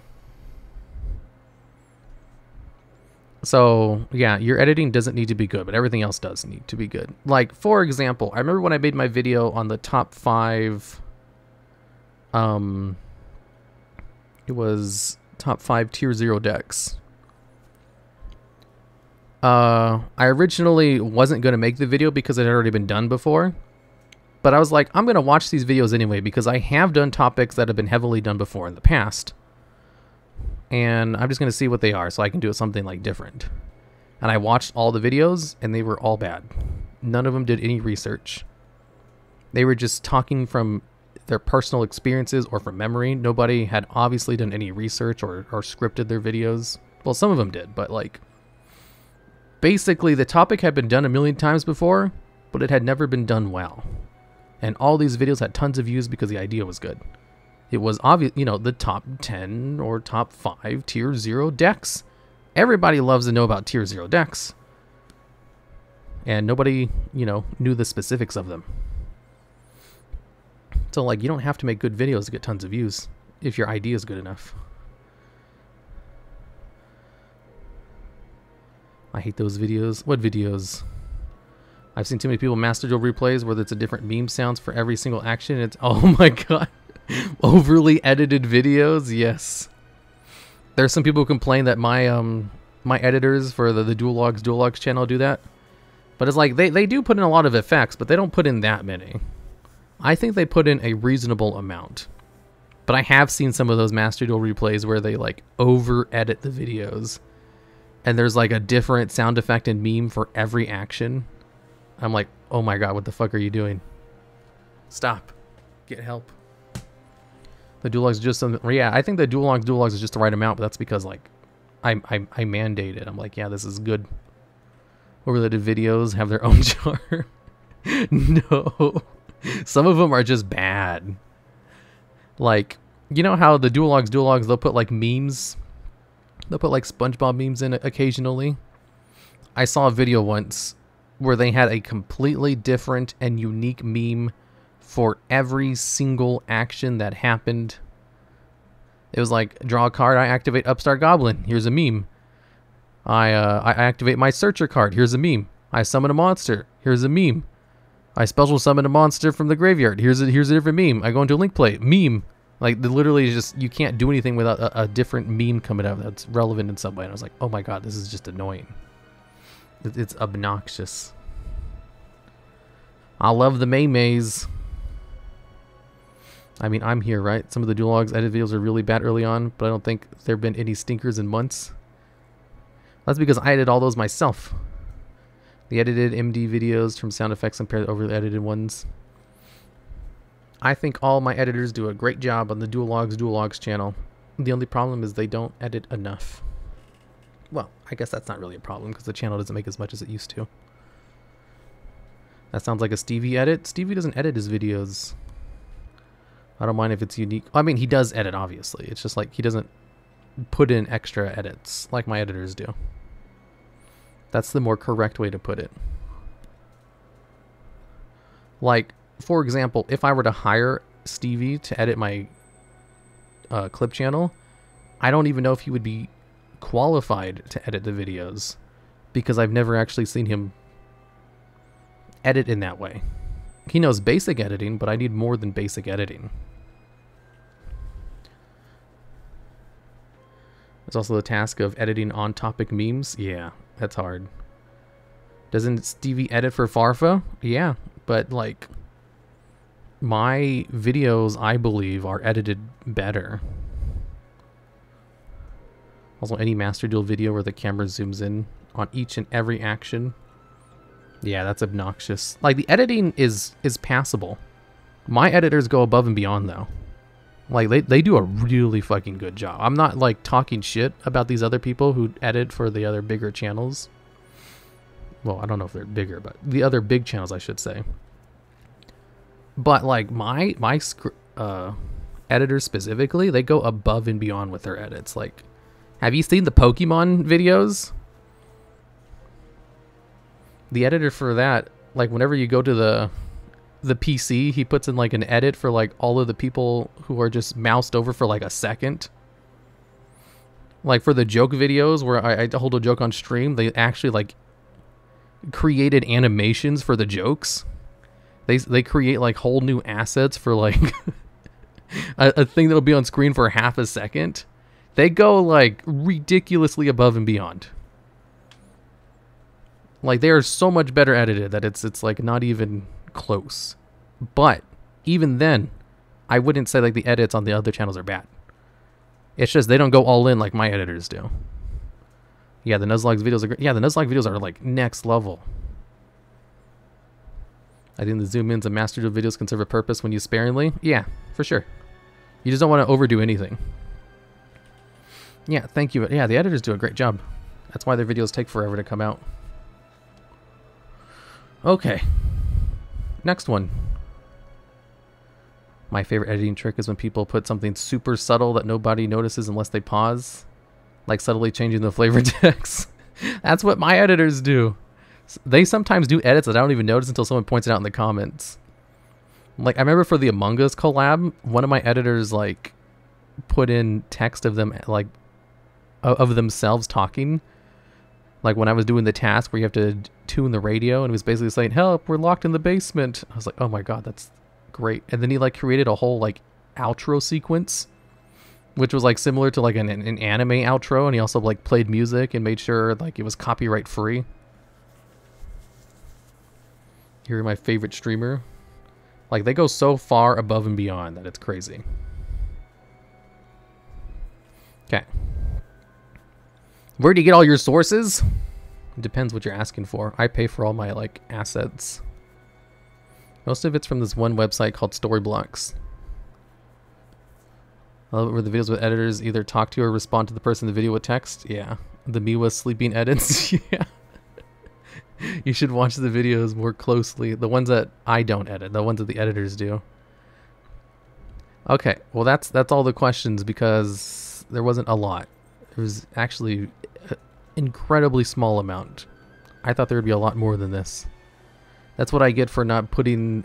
Honestly, this is not a very well-worded one. I was being overly technical when I should have just made it more memey. That would have got me a lot more questions. That's it, dang. The thing is, I ask questions on Twitter all the time, and I usually get like 100 responses. But usually I'm always memeing with my questions. And a lot of the responses I get are really high quality. It's just this one is very technical. Because I was being overly specific for no reason. And, yeah. Half the questions weren't even on topic. Yeah, it's a long question. Yep. Okay, well. That's that. Oh, I should probably come over here. Hello there, Twitch chat. The goal of the TheDuelLogs is to acknowledge me. Thanks for the resub, Jay the Pickle. And also Fit Fanatic from like 40 minutes ago. How to make good top 10 videos? You use your brain. Well, you want to hear the rest of it? So, how to make good top 10 videos. Negative topics get better views than positive ones, but people ask for best of videos more frequently. Example, a video on top 10 worst boss monsters will do better than a video on the top 10 best boss monsters. How to write top 10s. We'll ignore that one. Viewers don't know what they will do well. The idea topics that fans come up with, you should take them with a grain of salt. Rarely do people ask for worst of topics, even though they perform the best. And they will very often ask for you for opinion-based top 10s when they actually perform the worst. Example, top 10 favorite Yu-Gi-Oh cards, top 10 favorite mounts, etc., etc. Basically, you need to think of your own topics, and you can't just listen to what the majority of people say in comments, because usually that's not what's indicative of growth. Next one, question point number 5. People like to watch top 10s to get their own opinions validated. So it is fine if it has obvious spots, and don't always try to surprise people. Example would be like, what's the best zombie monster? Mezuki. It's an obvious top spot, but it should be. Yeah, people do love negative videos. Next one, the order of the list does not matter. However, no, complete opposite. The order of the list does matter. Don't make a top 10 video and then say, oh, this video is in no particular order. I see that a lot when I watch like other people's top 10s. They'll be like, here's my top 10 best, I don't know, zombie monsters. However, this list is in no particular order. I was like, don't make a top 10 then. Yeah, I don't really... Usually, they don't do very well either when people do that. They'll make top 10s and then say it's not in any particular order. And they don't really perform as well as if people like actually just take their list seriously. Yeah, it doesn't make sense at the point, but I see it a lot.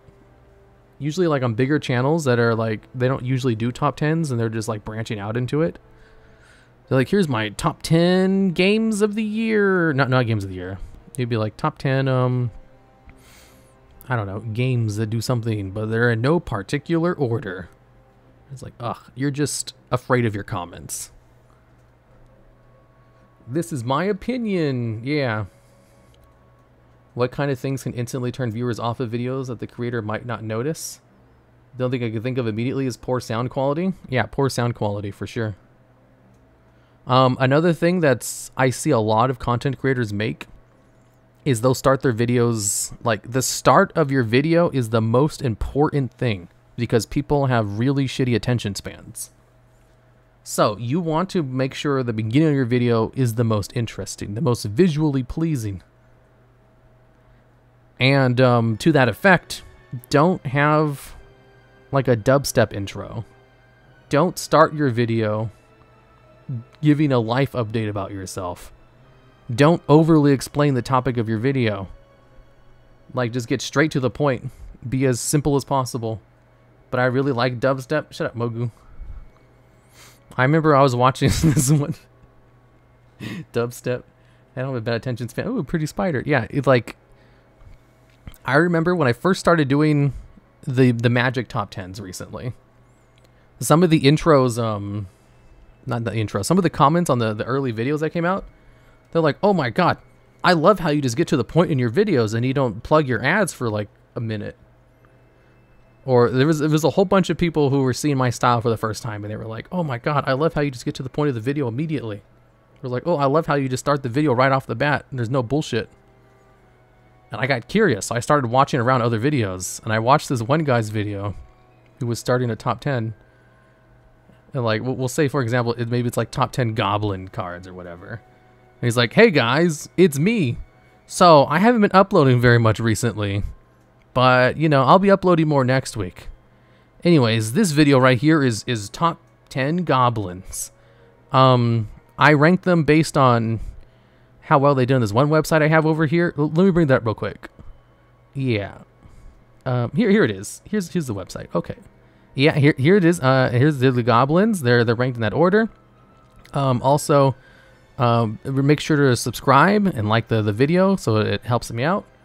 Also, here's my Patreon link. We have some cool stuff happening. We're gonna have a giveaway, and you know, exciting stuff. Make sure you comment down below so you can enter the giveaway. Oh, also I have a sponsor for this video. Here's Raid Shadow Legends. He's like, okay, now let's get into the video. So for this video, here's how we're ranking the cards. It's like, oh my god, get to the fucking point already. Like we're 2.5 minutes in and he hasn't started the video yet. And I was like, oh my god, no wonder people are so surprised by my videos. These damn goblins.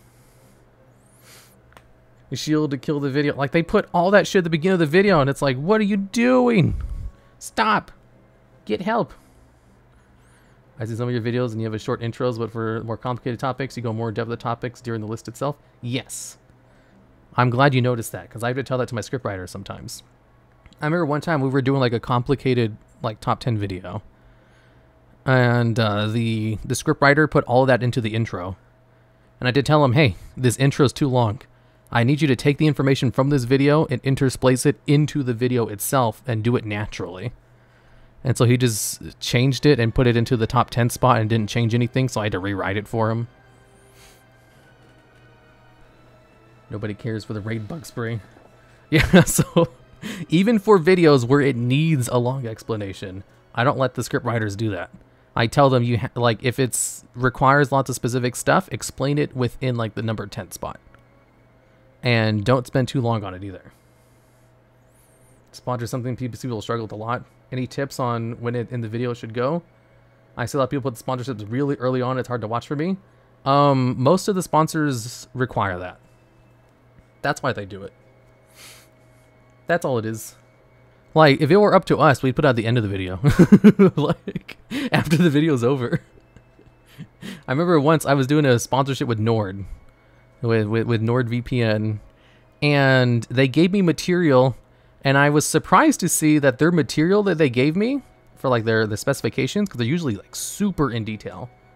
And so is their contract. None of the stuff they said specified when the ad had to be. And I was like, okay, well, I'm not going to put the end of the video because usually they want it somewhere in the middle. Thanks for the sub, Alternate7. So what I did was I put it like at the 3/4 part, like towards the end, but still towards the middle. A little bit closer towards the end, than the middle though.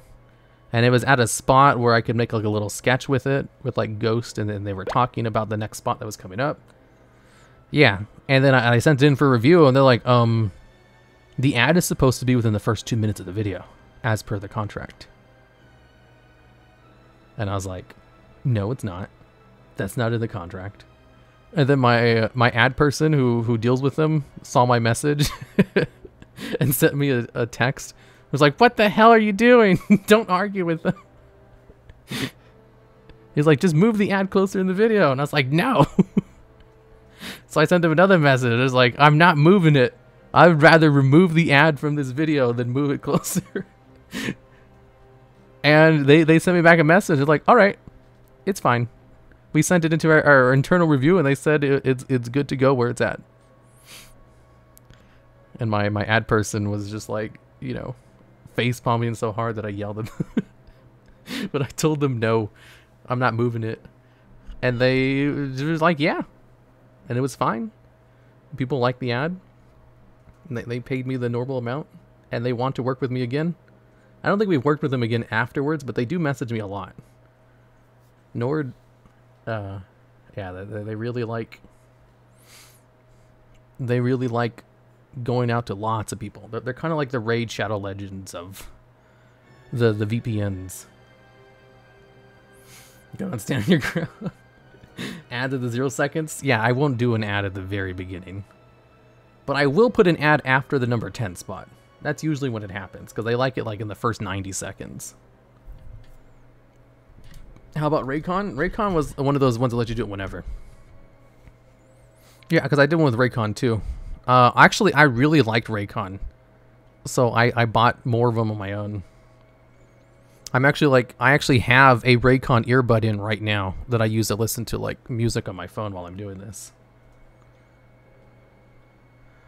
Yeah, so anyways, how to make good top 10s. Damn, Raycons are good. I recommend them. This lines you a fine. I think Raycon paid me like $1,200 and they gave me a free pair of earbuds. And the ad was super easy to do. And I remember when I sent in the script, they had me redo the recording for it because I accidentally said headphones, and they're very adamant about not calling them headphones. You have to call them earbuds. Like, the terminology was very important to them. And the thing is, I didn't even call the Raycons headphones. I said, ever since I got the Raycon, earbuds, I haven't been using my headphones since. And they wanted me to change the reference to my old headphones to call them earbuds. Like that was their thing, and I was like, but they are whatever. I just changed it. It's like, yeah, I changed my old earbuds to these new Raycon earbuds. Earbuds, earphones, headphones, headsets, and different things. Yeah, I know that they're very specific on the terminology. Like, you have to have it reviewed. They don't let you just upload the video. I mean, you can, but they won't pay you. Because they pay you after the fact. I'm surprised to hear that, but I'm glad you like them and get paid. Yeah, if you get Raycons, I recommend getting the workout versions. They're more comfortable than the everyday ones. How do I get these cool unboxing sponsorships? All you need to do is have a channel that averages 100,000 views on your videos in the first month. And that's when they start reaching out to you. Or 50,000. Or depending on your metrics. I know there's some people who get like sponsorships and they get like maybe 10,000 views on their video. Understandable. Have a nice day. It all depends. Like, I have a friend who I can just tell you who he is. He makes like these Warhammer videos that are like super high quality because they're literally like animations. And like, I was giving him some advice on his sponsorship stuff. And I was like, yeah, here's how much I ask for, you know, based on my media kit that I send out to people. But you can ask for like 10 times as much because like your channel's super premium quality. People will literally bend over backwards to work with you. Like, for me, I could probably get a Raid Shadow Legends sponsorship and get them to give me 4,000 for a video. But for him, I was like, you should ask for no less than 10,000 per video. In the first month? Yeah, and then he told me, like, he's like, yeah, you know the media kit you sent me? It's like, yeah, we just copied it completely because it was so good. Oh no, interrupted by 3 ads? Oh no. I almost bought some Raycons, but then I watched Mist Channel and he ripped them apart. It scared me away from the purchase. Yeah, like, audio snobs are obviously going to say they're bad. But audio snobs, I don't really trust their opinions super much. Because I have my Raycons and I love them. Speaking of ads, Twitch giving me 4 right now. Yeah, it's because I haven't taken a break in a while. So now they're doing the mid-rolls. One day, I would love to be a content creator, but I don't want to be someone who mains TCG. But at the same time, I like Yu-Gi-Oh! So I think I would just do it just for fun when the time comes. I don't know what platform I should start. I want to do every one. Facebook, Twitch, I don't know, TikTok, YouTube, whatever. Until someone starts paying me. Is that a good plan? Honestly, you should look into TikTok. Like, my brand manager and my Yugioh editor are really into TikTok, and they told me, like, you should totally put some of your videos on TikTok. And I was like, I've literally never used the site before. And so my Yugioh editor, like, took some of my videos and edited them themselves, and then put them up on TikTok. And, like, after a day, a couple of them got, like, 20,000 views. And I was like, holy shit. From literally no promotion, like, because I didn't talk about it. I didn't promote my other stuff. Like, TikTok really pushes out your stuff if you're a brand new content creator. Like, YouTube doesn't do that. That's for sure. I don't know how YouTube... Like, and then they also did one for Instagram, too. They didn't perform that well, but they also did pretty well. The TikTok logs? Yeah, they haven't really uploaded in a while, though. But honestly, there might be something there with TikTok. Like, someone in chat earlier was saying they had, like, 600,000 subs with a Shorts channel. But how much does exposure transfer over? I mean, it's better to have an audience somewhere than it is to have no audience at all. Like, for example, if I want to move over to a different platform, I have a huge built-in audience where I can just, like, tell them where I'm going. And I'll have a much better time than someone who's starting from scratch. You don't get everybody following you ever, but it's still better than having nobody follow you over. YouTube also has a very good algorithm for new people, because whenever I make a new channel, I don't tell anyone about it. Like, when I started the mana logs, the D&D logs, the Hearthstone logs, and even the duel logs, when I start the channels, I don't tell anyone about them. I let them just, like, off into the deep end by themselves and just see how they do. And they always do well. Like, I remember when I first started the D&D channel, I was like, oh my god, I'm not going to tell anyone about this for a while because I want to see how it does on its own. And I uploaded my first video. I didn't promote it at all on anything. And I got like 100 views after a day, and I was like, whoa. That's so cool. And then it got like a 10,000 views after a week. I'm like, oh my god, I can't believe the thing I do works everywhere, even if I don't promote it. The viewers digest whatever content feels convenient. Yeah. Sauce. And then like for my other channels too, like I didn't promote the, honestly, the thing is I did promote the Magic channel pretty heavily when it came out after it was like up for a couple weeks. But I stopped because it wasn't necessary. Like the MTG channel was doing so well on its own that I literally like I had this game plan where I was going to upload like a Magic video on the main channel every 2 weeks in order to help promote the other one. And I stopped after like 2 videos because it just wasn't necessary, because the videos on the Magic channel started getting more views than the Magic videos on the main channel, and I was like, well, might as well just post them on the Magic channel. I thought it was funny how the Magic channel didn't need promotion. And it's like one of my most successful channels now. Honestly, the D&D channel is doing really well too. Most of the channels are doing well. The only one's not doing well is the Hearthstone channel. That's just because we're not making content for it. I put a video when Old Enough channel got 2K views. Felt neat. Yeah, like it feels good to get views. For sure. Some people, some YouTubers take it too far though. I remember I was watching, whatchamacallit, Leah sent me the video on Super Eye Patch Wolf, where he like went around and tried to debunk all the YouTuber like starter programs. You know, all like, hey, join our system and we'll teach you how to do YouTube in like 6 months. Hey here, what's up? Hey, Momiji. Battlegrounds is fun. Oh, I love Battlegrounds. That's the only reason I started the Hearthstone channel. I'll be honest, I don't care about Magic, and I don't watch any of the cross-promotion videos. Yeah, like, it did. There was a noticeable increase in subscribers every time I did the crossovers. Like, it did work. It's just, like, the Magic channel surpassed the views of the crossover videos so quickly that I stopped because it just wasn't necessary anymore. And anyways, the Super Eye Patch Wolf video, he did this one segment where he like interviewed a whole bunch of content creators and like asked them like how they felt about numbers, and all of them like, oh my god, numbers like ruin my day.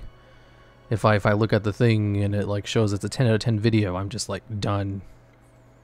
And I was like, oh my god, I've literally never felt this way a single time ever. And like of all the people he interviewed, there was only one person who said she didn't care, and that was only because she never looked at it.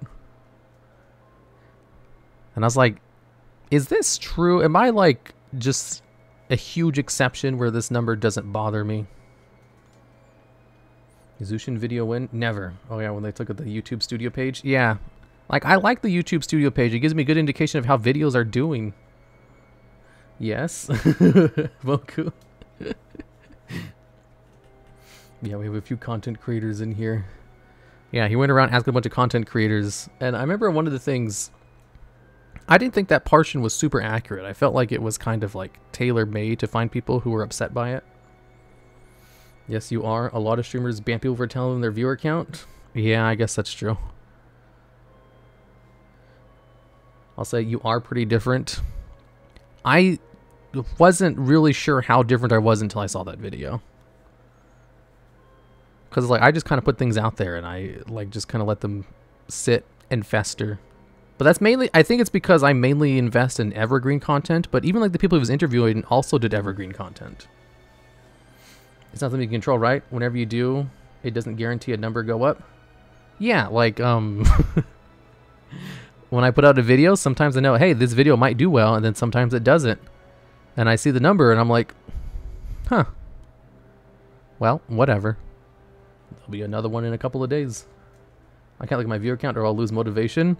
Oh yeah, for sure. Like right now my viewer count's at 309, which is like 200 less than normal. That's because I'm doing something other than playing Yu-Gi-Oh! But like, that's because I expect this to happen. I don't really care. However, if I was doing something normal and I had a viewer count like this, I'd probably be freaking out like, oh no, what's going on? Why number not go up? Will Sleeping Giant deck be a punishment wheel? No, I don't have decks on the punishment wheel anymore. How do I add 2 commas to my bank account? Content creator. 2 commas. I remember... Oh, I can't tell you guys about my finances. Whenever I talk about finances, people always think I'm flexing on them. I remember I was on Mari's stream, and she asked, she's like, hey, does making Yu-Gi-Oh videos pay well?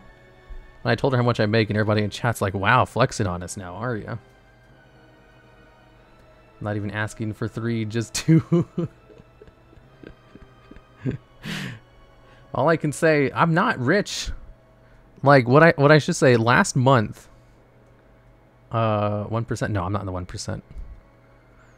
Last month, I made negative $7,000. Like, that was my profits for the month. If I count in taxes. If I don't count in taxes, then I might have hit even. Yeah, I made negative $7,000 last month, and it's not really a big deal. Hollywood math. You're not, but if I make negative 7,000 every month, then I'm gonna be screwed. It's just I keep I've just been investing in a whole bunch of stuff, and then they're not gonna pay off for like a few more months, or maybe even like a year. You're not one to flex, but you do lack some social grace. I only lack social grace in things because, like, you know, some of these things are just so out of the ordinary that I don't have any experience with it. Probably better not to flaunt Clash. Good call. The only reason I don't is because people freak out about it. Like, I would have no problem telling you guys how much I make a year, but if I did, you guys would be like, honestly, I think some of you guys would probably get pissed off. Like, people just don't like it when they know how much you make, if it's like above a certain amount. You lack social grace in general? I don't lack social grace. I'm just very blunt. And I try to be... What's the word for it? I try not to be rude about it. But in the very nature of being blunt, you're going to be rude no matter what. So sometimes when I say something, I'll give a whole bunch of reassurance. It's like, okay, what I'm about to say here is absolutely going to be rude, but I'm going to say it anyway. Unwritten social rules suck. Yeah. Like the social rule of you can't tell people how much you make over a certain amount. That key's a 1K model that made me laugh and then cry. Oh yeah, this model right here cost $1,000. I use it like maybe once a month. The blunt spider logs. I'm working with someone to get like a new model. I swear you shared those numbers before among one of the many dual locks. Yeah, I have shared them before. It's just like, that's why I know people freak out when I talk about it. Because some people believe top 10s to be low effort content, and they kind of are, but they are easy to consume, especially when they're informative top 10s. Yeah, like people believe top 10s are low effort content for a reason, and that's because I don't know anyone else who makes top 10s as good as I do. And I don't think my top 10s are top tier content. I can only think of like one other channel that makes like top 10 videos that I would say are actually just better than mine. Because most of the people who do top 10 contents are just trying to like do whatever makes them the most amount of money. And they usually kind of like, they cut corners. They're not very good videos. That's why mine stand out so much better, because like there's lots of effort put into them in comparison to everyone else. It's you and false. Does false light make top 10s? Watch Mojo, surely. Are you calling out Watch Mojo? I mean, do you guys think Watch Mojo makes top 10s that are as scripted and researched and edited as mine? Because I don't think they do. I'm pretty sure they don't research their videos at all. They're alright, but not like yours. Yeah, the reason mine stand out is because like the scripts are actually researched and like edited. It's the amount of time that goes into my videos is so like large that if someone were to compete with me, they'd have to hire a team, because you can't do it by yourself. A lot of wrong research. Shut up. But yeah, like there are. It depends on the channel. The Yu-Gi-Oh channel is pretty good. The World of Warcraft channel, we have a huge problem with wrong research. Like, to the point where I had to ban my scriptwriter from writing top 10s because he was just putting in wrong info.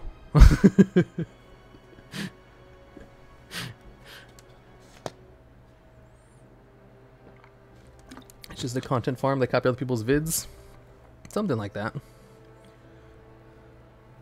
Nobody plays WoW. Lots of people play WoW. I straight watch Mojo making other smaller channel videos and website articles worse than others. Yeah. How's research? WoW research that hard? Oh my god, you have no idea. I could go on for a long time. Not you. Watch Mojo does a lot of wrong research. Oh, I can imagine that. Just because they don't research their videos at all. Because what they do is, like, they just have their website and they have people vote on stuff and then they do it from that. And they'll probably just, like, read verbatim from the wiki article. Like the Far Familiar where 2 questions were wrong. Okay, the reason those questions were wrong was because I took them from my fact or crap script. And those questions were wrong from the script on purpose. I just forgot to check if they were a fact or crap. Because you see, fact or crap videos where basically I'd give a statement and then it was up to the people to determine if it was a true statement or not. And some of them were very tricky. Or like there'd just be one thing wrong about the statement, everything else is correct. And that's what I got from that. And I just didn't. I got the questions wrong. Anyways, I was going through my script on how to make good top 10s. So, the order of the list matters. Oh, the list spots. So, the number 10 and 1 spots are the most important. The number 1 better stand out from the rest, and the number 10 spot should be lesser than everything else in the list, but it also needs to be a very interesting topic to talk about since it's at the beginning of the video, and it needs to draw the viewer in. So for Yu-Gi-Oh videos specifically, what I do is I'll usually have number 10 spot be a legacy spot where I just talk about an old card that fits the list, but definitely doesn't measure up with whatever else is on the video. So like, you know, top 10 Floodgate videos, we might have Jinzo at the very end of the video just to talk about Jinzo because he's an old card, even though nobody uses it anymore. Yeah, nostalgia bait. Like, it fits the theme of the list. People find the topic interesting, but it's obviously not going to be better than the meta cards at the top. Number 10 should be the worst list, but also very recognizable. Yes, exactly. Number 10 should describe the main idea of the video. Yeah, like number 10, like most of the time shouldn't be on the video at all because there's better cards that should take its spot. But usually it's put on there just because it's interesting and the beginning of the video needs to be interesting, and number 10 is always at the beginning of the video. Man, if this is number 10, what the hell is number 1? Yeah, exactly. Can you see how many viewers skip ahead in a video? I wonder how many people just click the list and all the numbers. You can. Funny thing is, my top 10s have a very high viewer retention rate. Like, people, you generally watch the whole thing. There are some channels that struggle very hard with viewer retention, and the way I make my top videos just does not have that problem at all. To the point where I don't even check the number. Because every time I do check it, because I'm curious, it's just like, oh, it's still ridiculously high. Okay. Like, top 10 monsters, 3,000 attack. Like, that's the reason YouTube recommends my videos so much, is because, like, people watch them all the way through. Yeah, I do agree. 20 minutes video doesn't feel like it's a 20 minutes. Yeah. They're like, that's what happens when you have a good script. Yeah, your videos are great. I like putting your top 10s in the background while I do this stuff. Yeah, that's like basically what I make the content as, is like background footage. That's why I make sure to like read all the cards that are appearing on the video. You don't literally have to watch the video in order to understand what's going on in the video, because I explain everything out loud. Top 10s makes for great background noise. Yep. Okay, next one. So, oh, this next point. Keep your intro short and to the point. Basically what I talked about earlier. Aim for less than 30 seconds, and 15 seconds is preferred. Most of my intros are 15 seconds long, like on the dot. Well, actually not on the dot. They're like 13 to 20 seconds long. That's the average length of my intros. I know that because I create the intro sequences myself. You know the, whatchamacallit? You know the thing that looks like a template at the beginning? All that stuff that's done in After Effects. Since After Effects takes so long to render, I know exactly how long the intros are for every video. No 2 minutes of useless information. Don't start your videos talking about your last video because nobody cares. Don't date your videos. Shoot for evergreen. Let's go into the next one. Oh my god, this is basically what I just talked about. So, this next point, it says, your intro is the most important part of the video. It's what determines if someone will watch the rest of the video. So keep the rambling off topic for the end of the video or for your Twitter and just keep it out of the video completely. I can't tell you how many times I've seen big content creators start their videos with just off-topic shit. Alright, sorry, I shouldn't be on much longer. See you later, Momiji. Every video is your audience versus video? Yeah, exactly. I'm pretty sure that's in this list too. Please like and subscribe and start. Yeah, like the like and subscribe thing. You don't really need to do that. Next one. If you have a channel intro, include its runtime in that less than 30-second rule. And nobody likes loud musics for their intros. Yep, don't assume your audience knows anything. Hi, Mr. Logs. Hello there, Cyber. I need to ramble. I'm old. Bogu, your content isn't scripted, though, so it's fine. This is specifically for how to make good top 10s that I'm reading through right now. Obviously, some of this information can apply to all kinds of content creation, but this is pretty specific right now. Let's see. Honorable mentions are not needed. Do not try to include everything to please everyone. Oh my god, this is another one I see a lot with top 10s. So sometimes, like at the end of the video, they'll be like, okay, now let me go over my honorable mentions. So you know how this list is about top 10 things and there's only 20 things that exist? Let me talk about the other 10 and why they weren't in the video, and also why they should be in the video because they're amazing and I love them, and please don't leave me mean comments about leaving off your favorite thing.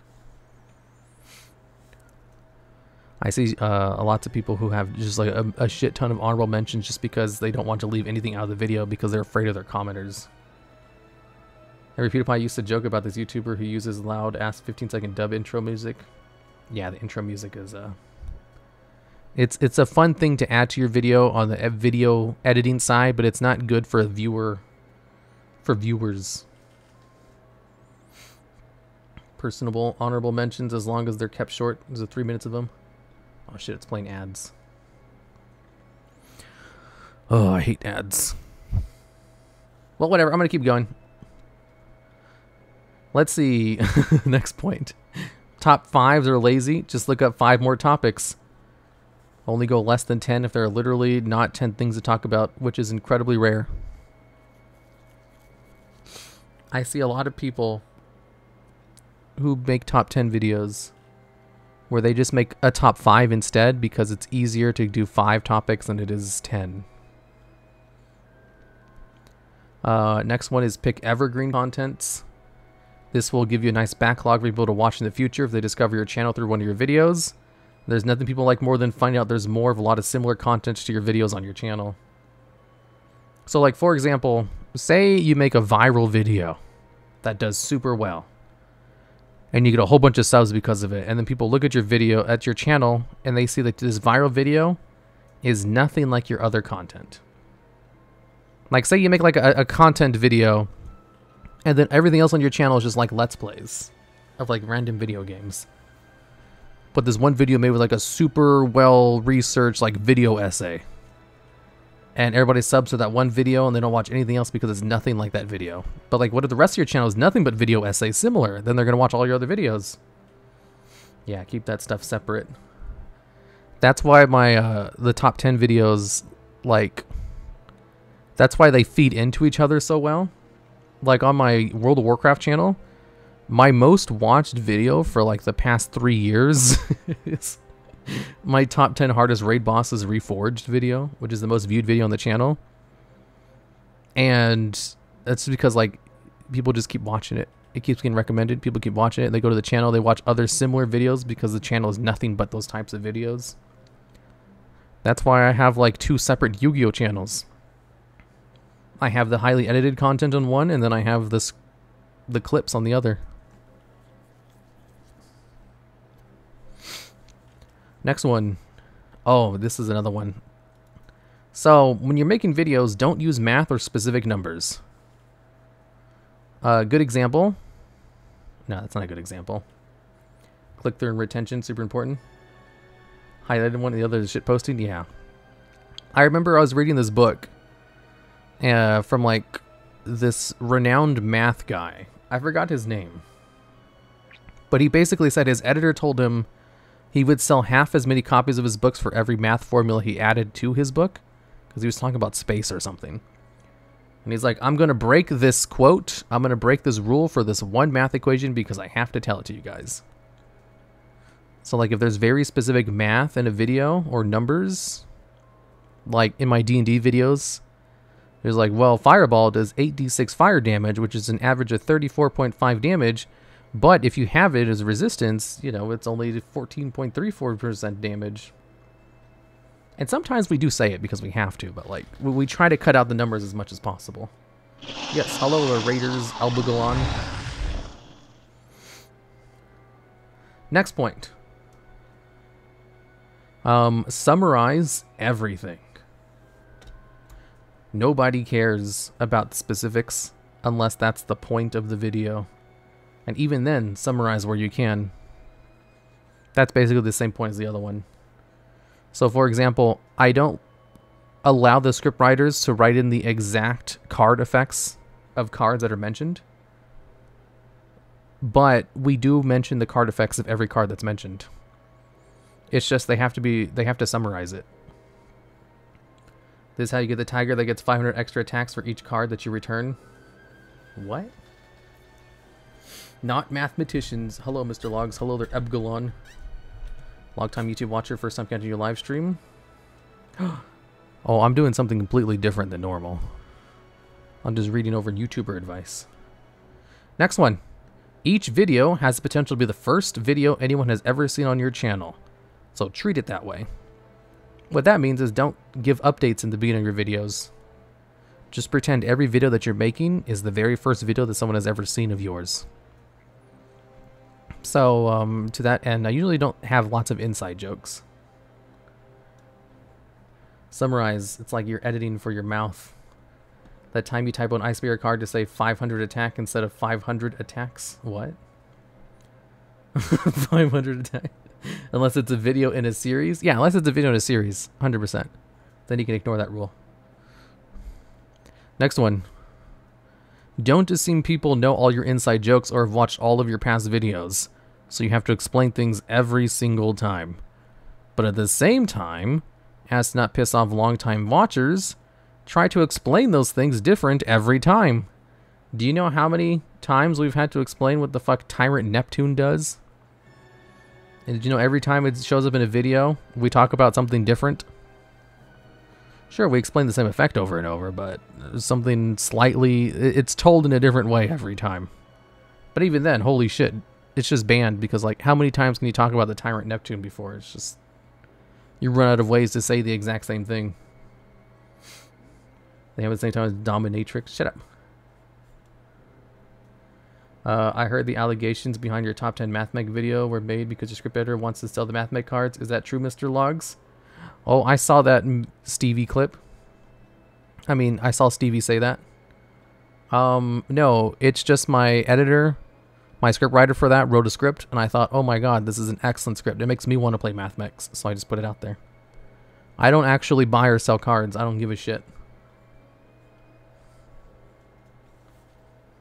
Actually, to put it out even further, I think getting into the market of buying and selling cards is not like a good business to be in, because it seems like very volatile. It doesn't seem like it's something you should put all your eggs in one basket type thing. It seems like a very tough market to try to make a profit on. You can, for sure, like obviously vendors do. There's people who own stores and stuff. But like, you know, at a casual level, if you don't own a store or something, it doesn't seem like a very good market to just be in. When I do with cards, it's because I like having the shiny, pretty things. Exactly. I also don't play physical TCG at all. And I don't sell cards. I'm going to become a scriptwriter for you so I can write top 10 Speedroid card videos. Not because I want to sell them, but to get more people to play the deck. Unfortunately, we are not hiring any more scriptwriters right now. We have too many scriptwriters, in fact. Singles are near impossible to predict in price. Yeah, unless you're the top sellers, you won't make it. Yeah, like, it's just... I just don't really see it as a viable market unless you're, like, at the top. Kind of like YouTube. But unlike YouTube, there's a lot less opportunity cost. Making YouTube videos are very cheap if you just do them yourself. Whereas buying and selling cards requires a lot of capital in order to get cards to sell. So it just seems like way more effort than it's worth. And you can just lose a lot of money if you don't make it. Whereas with YouTube, you just lose time if you don't make it. Okay, next one. So this next one is... Okay. So remember, this is for specifically top 10 videos. So it says script your videos. Non-scripted videos are just low quality, and it's just basically presenting the rough draft of the world as the final product. Unless you have a nice general outline written down and you're really good at improv, which most people are not. And there's a good chance you're not an exception. So like basically, when you're making a top 10 video and you don't have a script, what you're basically doing is just giving the world your rough draft.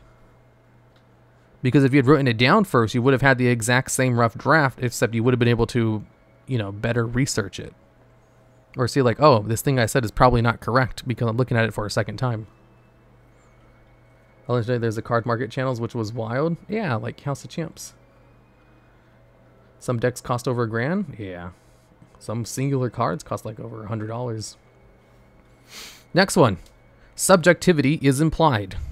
There is no need to over-explain your opinions in a list and get defensive about potential comments. People complain about everything no matter what. So, here's an example.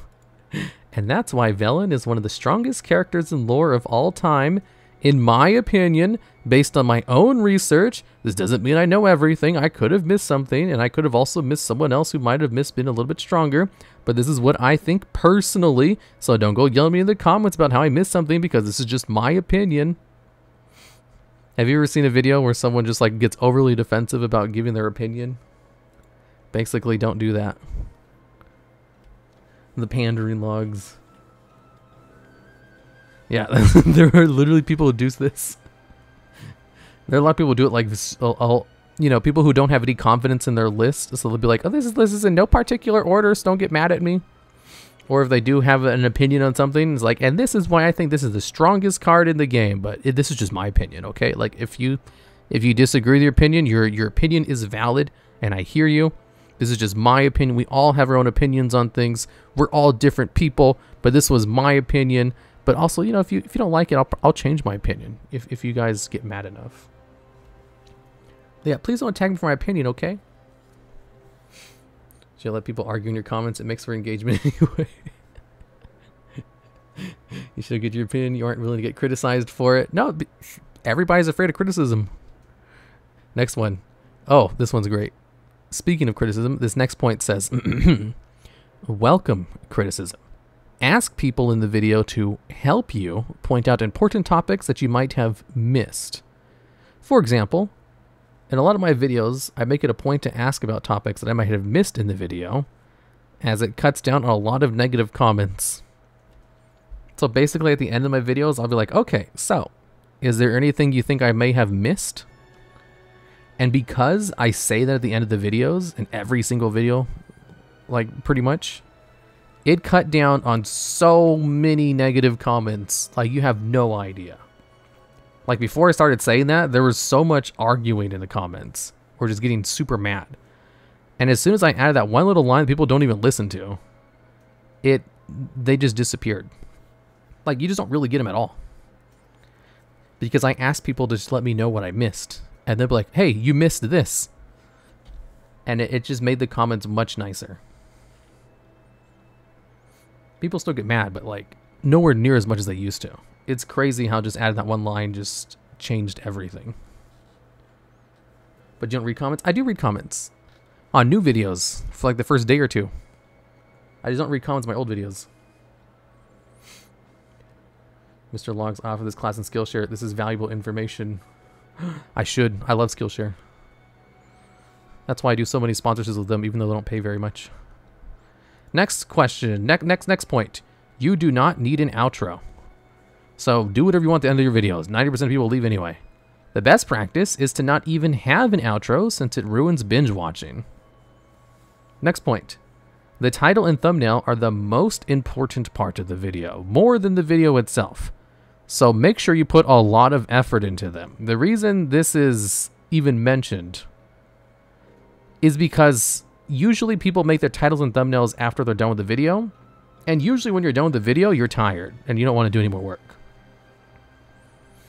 So this is why it's such a stress topic. Because sometimes people won't make their title or thumbnail until after the video's already done. In fact, most people don't do that. It's very rare to see a YouTuber who does it like the other way around. I know some people who do it the other way around, but like I can count the amount of people like that on like one hand. And it's literally just one person. Everybody does it afterwards. And because it's afterwards, usually you're lazy by that point, so you don't put as much effort, when really it's more important than the video itself. That's why I have like, on my schedule, I say you have to spend an hour working on thumbnails every day. But like, I work thumbnails for a bunch of different videos, and most of them are pretty samey anyway. The Yu-Gi-Oh thumbnails, even though I basically do the same thing for every Yu-Gi-Oh thumbnail, that can still take like 10 to 30 minutes per thumbnail. Let's see, and in my personal opinion, I found simple is best, and to avoid overly complicated or edited thumbnails, but also put effort into them and don't be too simple. Hello, fellow loggers and logettes. Next one, to find good topics, experiment. To find what's a good thumbnail, just experiment with different thumbnails. In a creative industry, it's ever evolving, and those who stand still get left behind.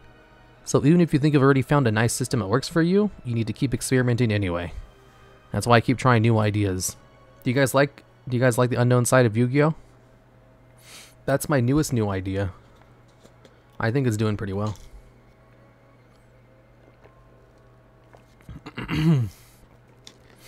Man, I remember how I came up with the idea for that. So basically, it's a copied idea from my World of Warcraft channel, where it's basically the same thing, the unknown side of World of Warcraft. And it came about because I did a couple of other failed things. I need more water, I'll be right back.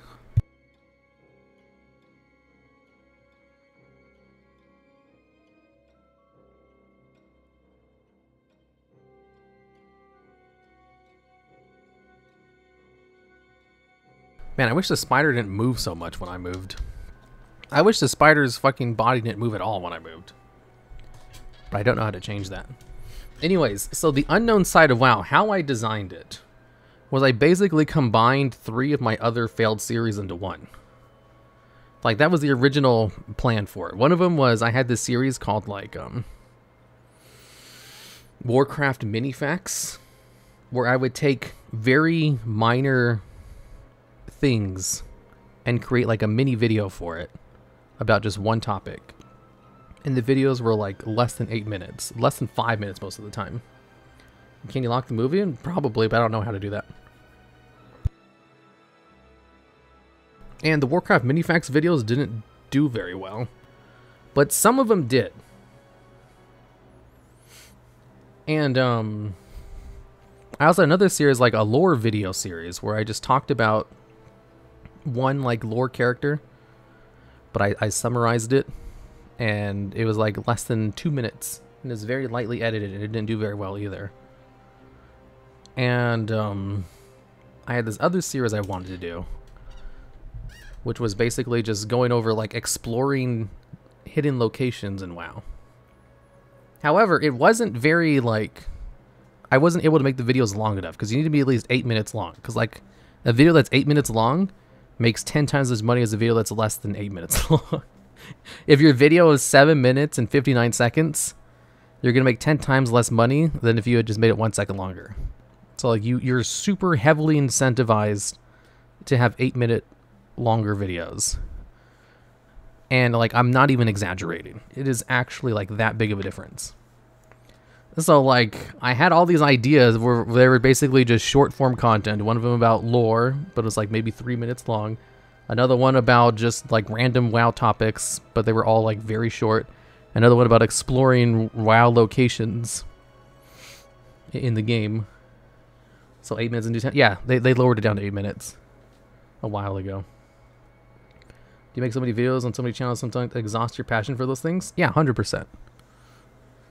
Yo, logs, may snatch still affect deck expire by what you do with Comic Can Turbo? I use Comic Can falling down support to turbo them out and recycle them.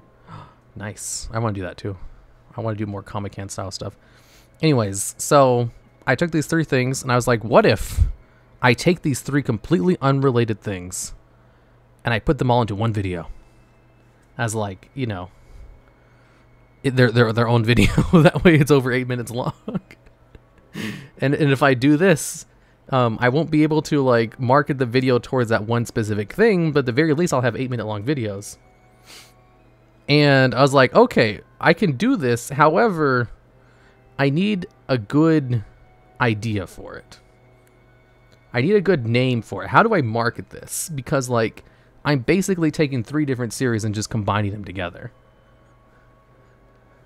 Also, don't save your streams on YouTube. YouTube tanks your channel. Only if you have them public. As long as they're unlisted, it's fine. Here I consume 45 minutes level. I'm losing control of my life.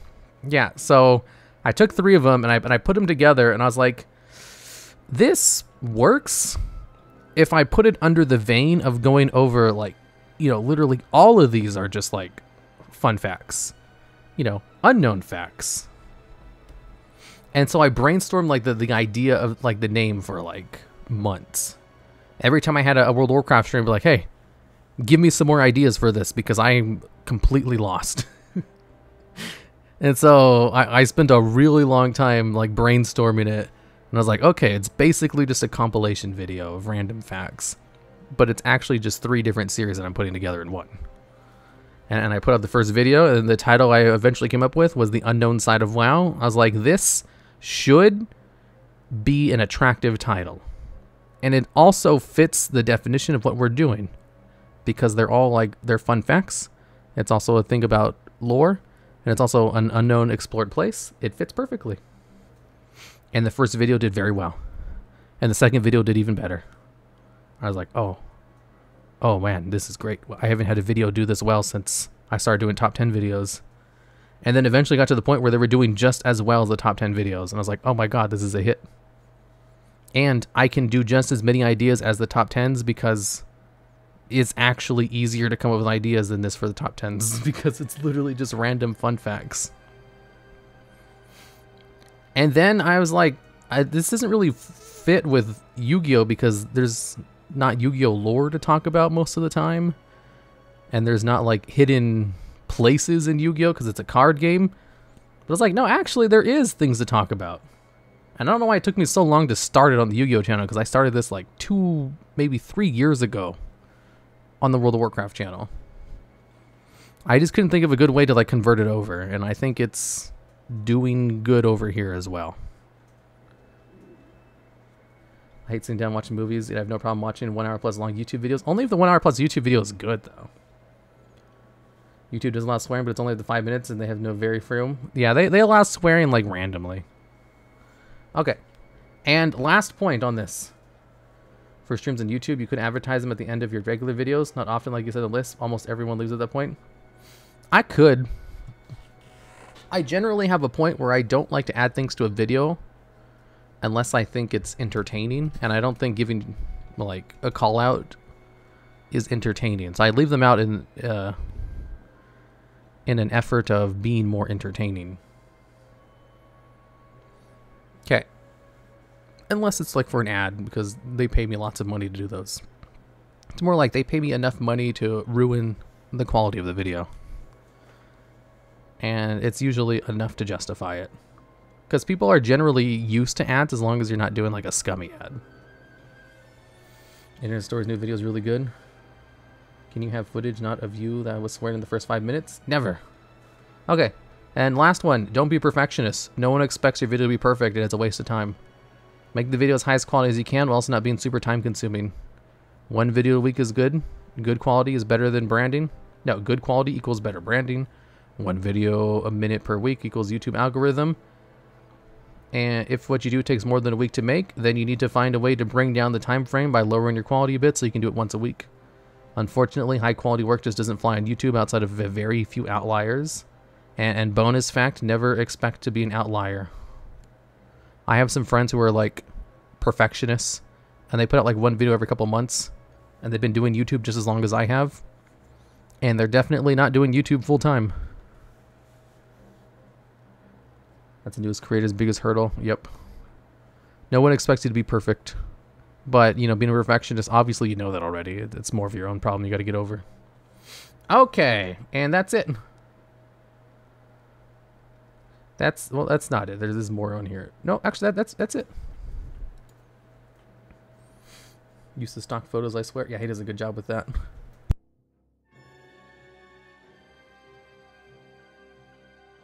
Okay, I'm 30 minutes over. I don't have time for my secret stream tonight. AMX. I gotta go. Thank you, Logs. That was very informative. You're welcome. The only video I have on my channel is a compilation of interview questions of one of the racers in F6GX that was posted months ago. I feel like I've heard this before, but I don't remember clearly. You heard what? Sag? No, that's because it's so late at night. Let's see. We'll send you over. Wow, Cafe Fico hasn't streamed at the same time as me in a while. In a hot second, let's go over to Cafe Fico. Yeah, see you guys tomorrow. Nice logs in chat. Yes, goodbye.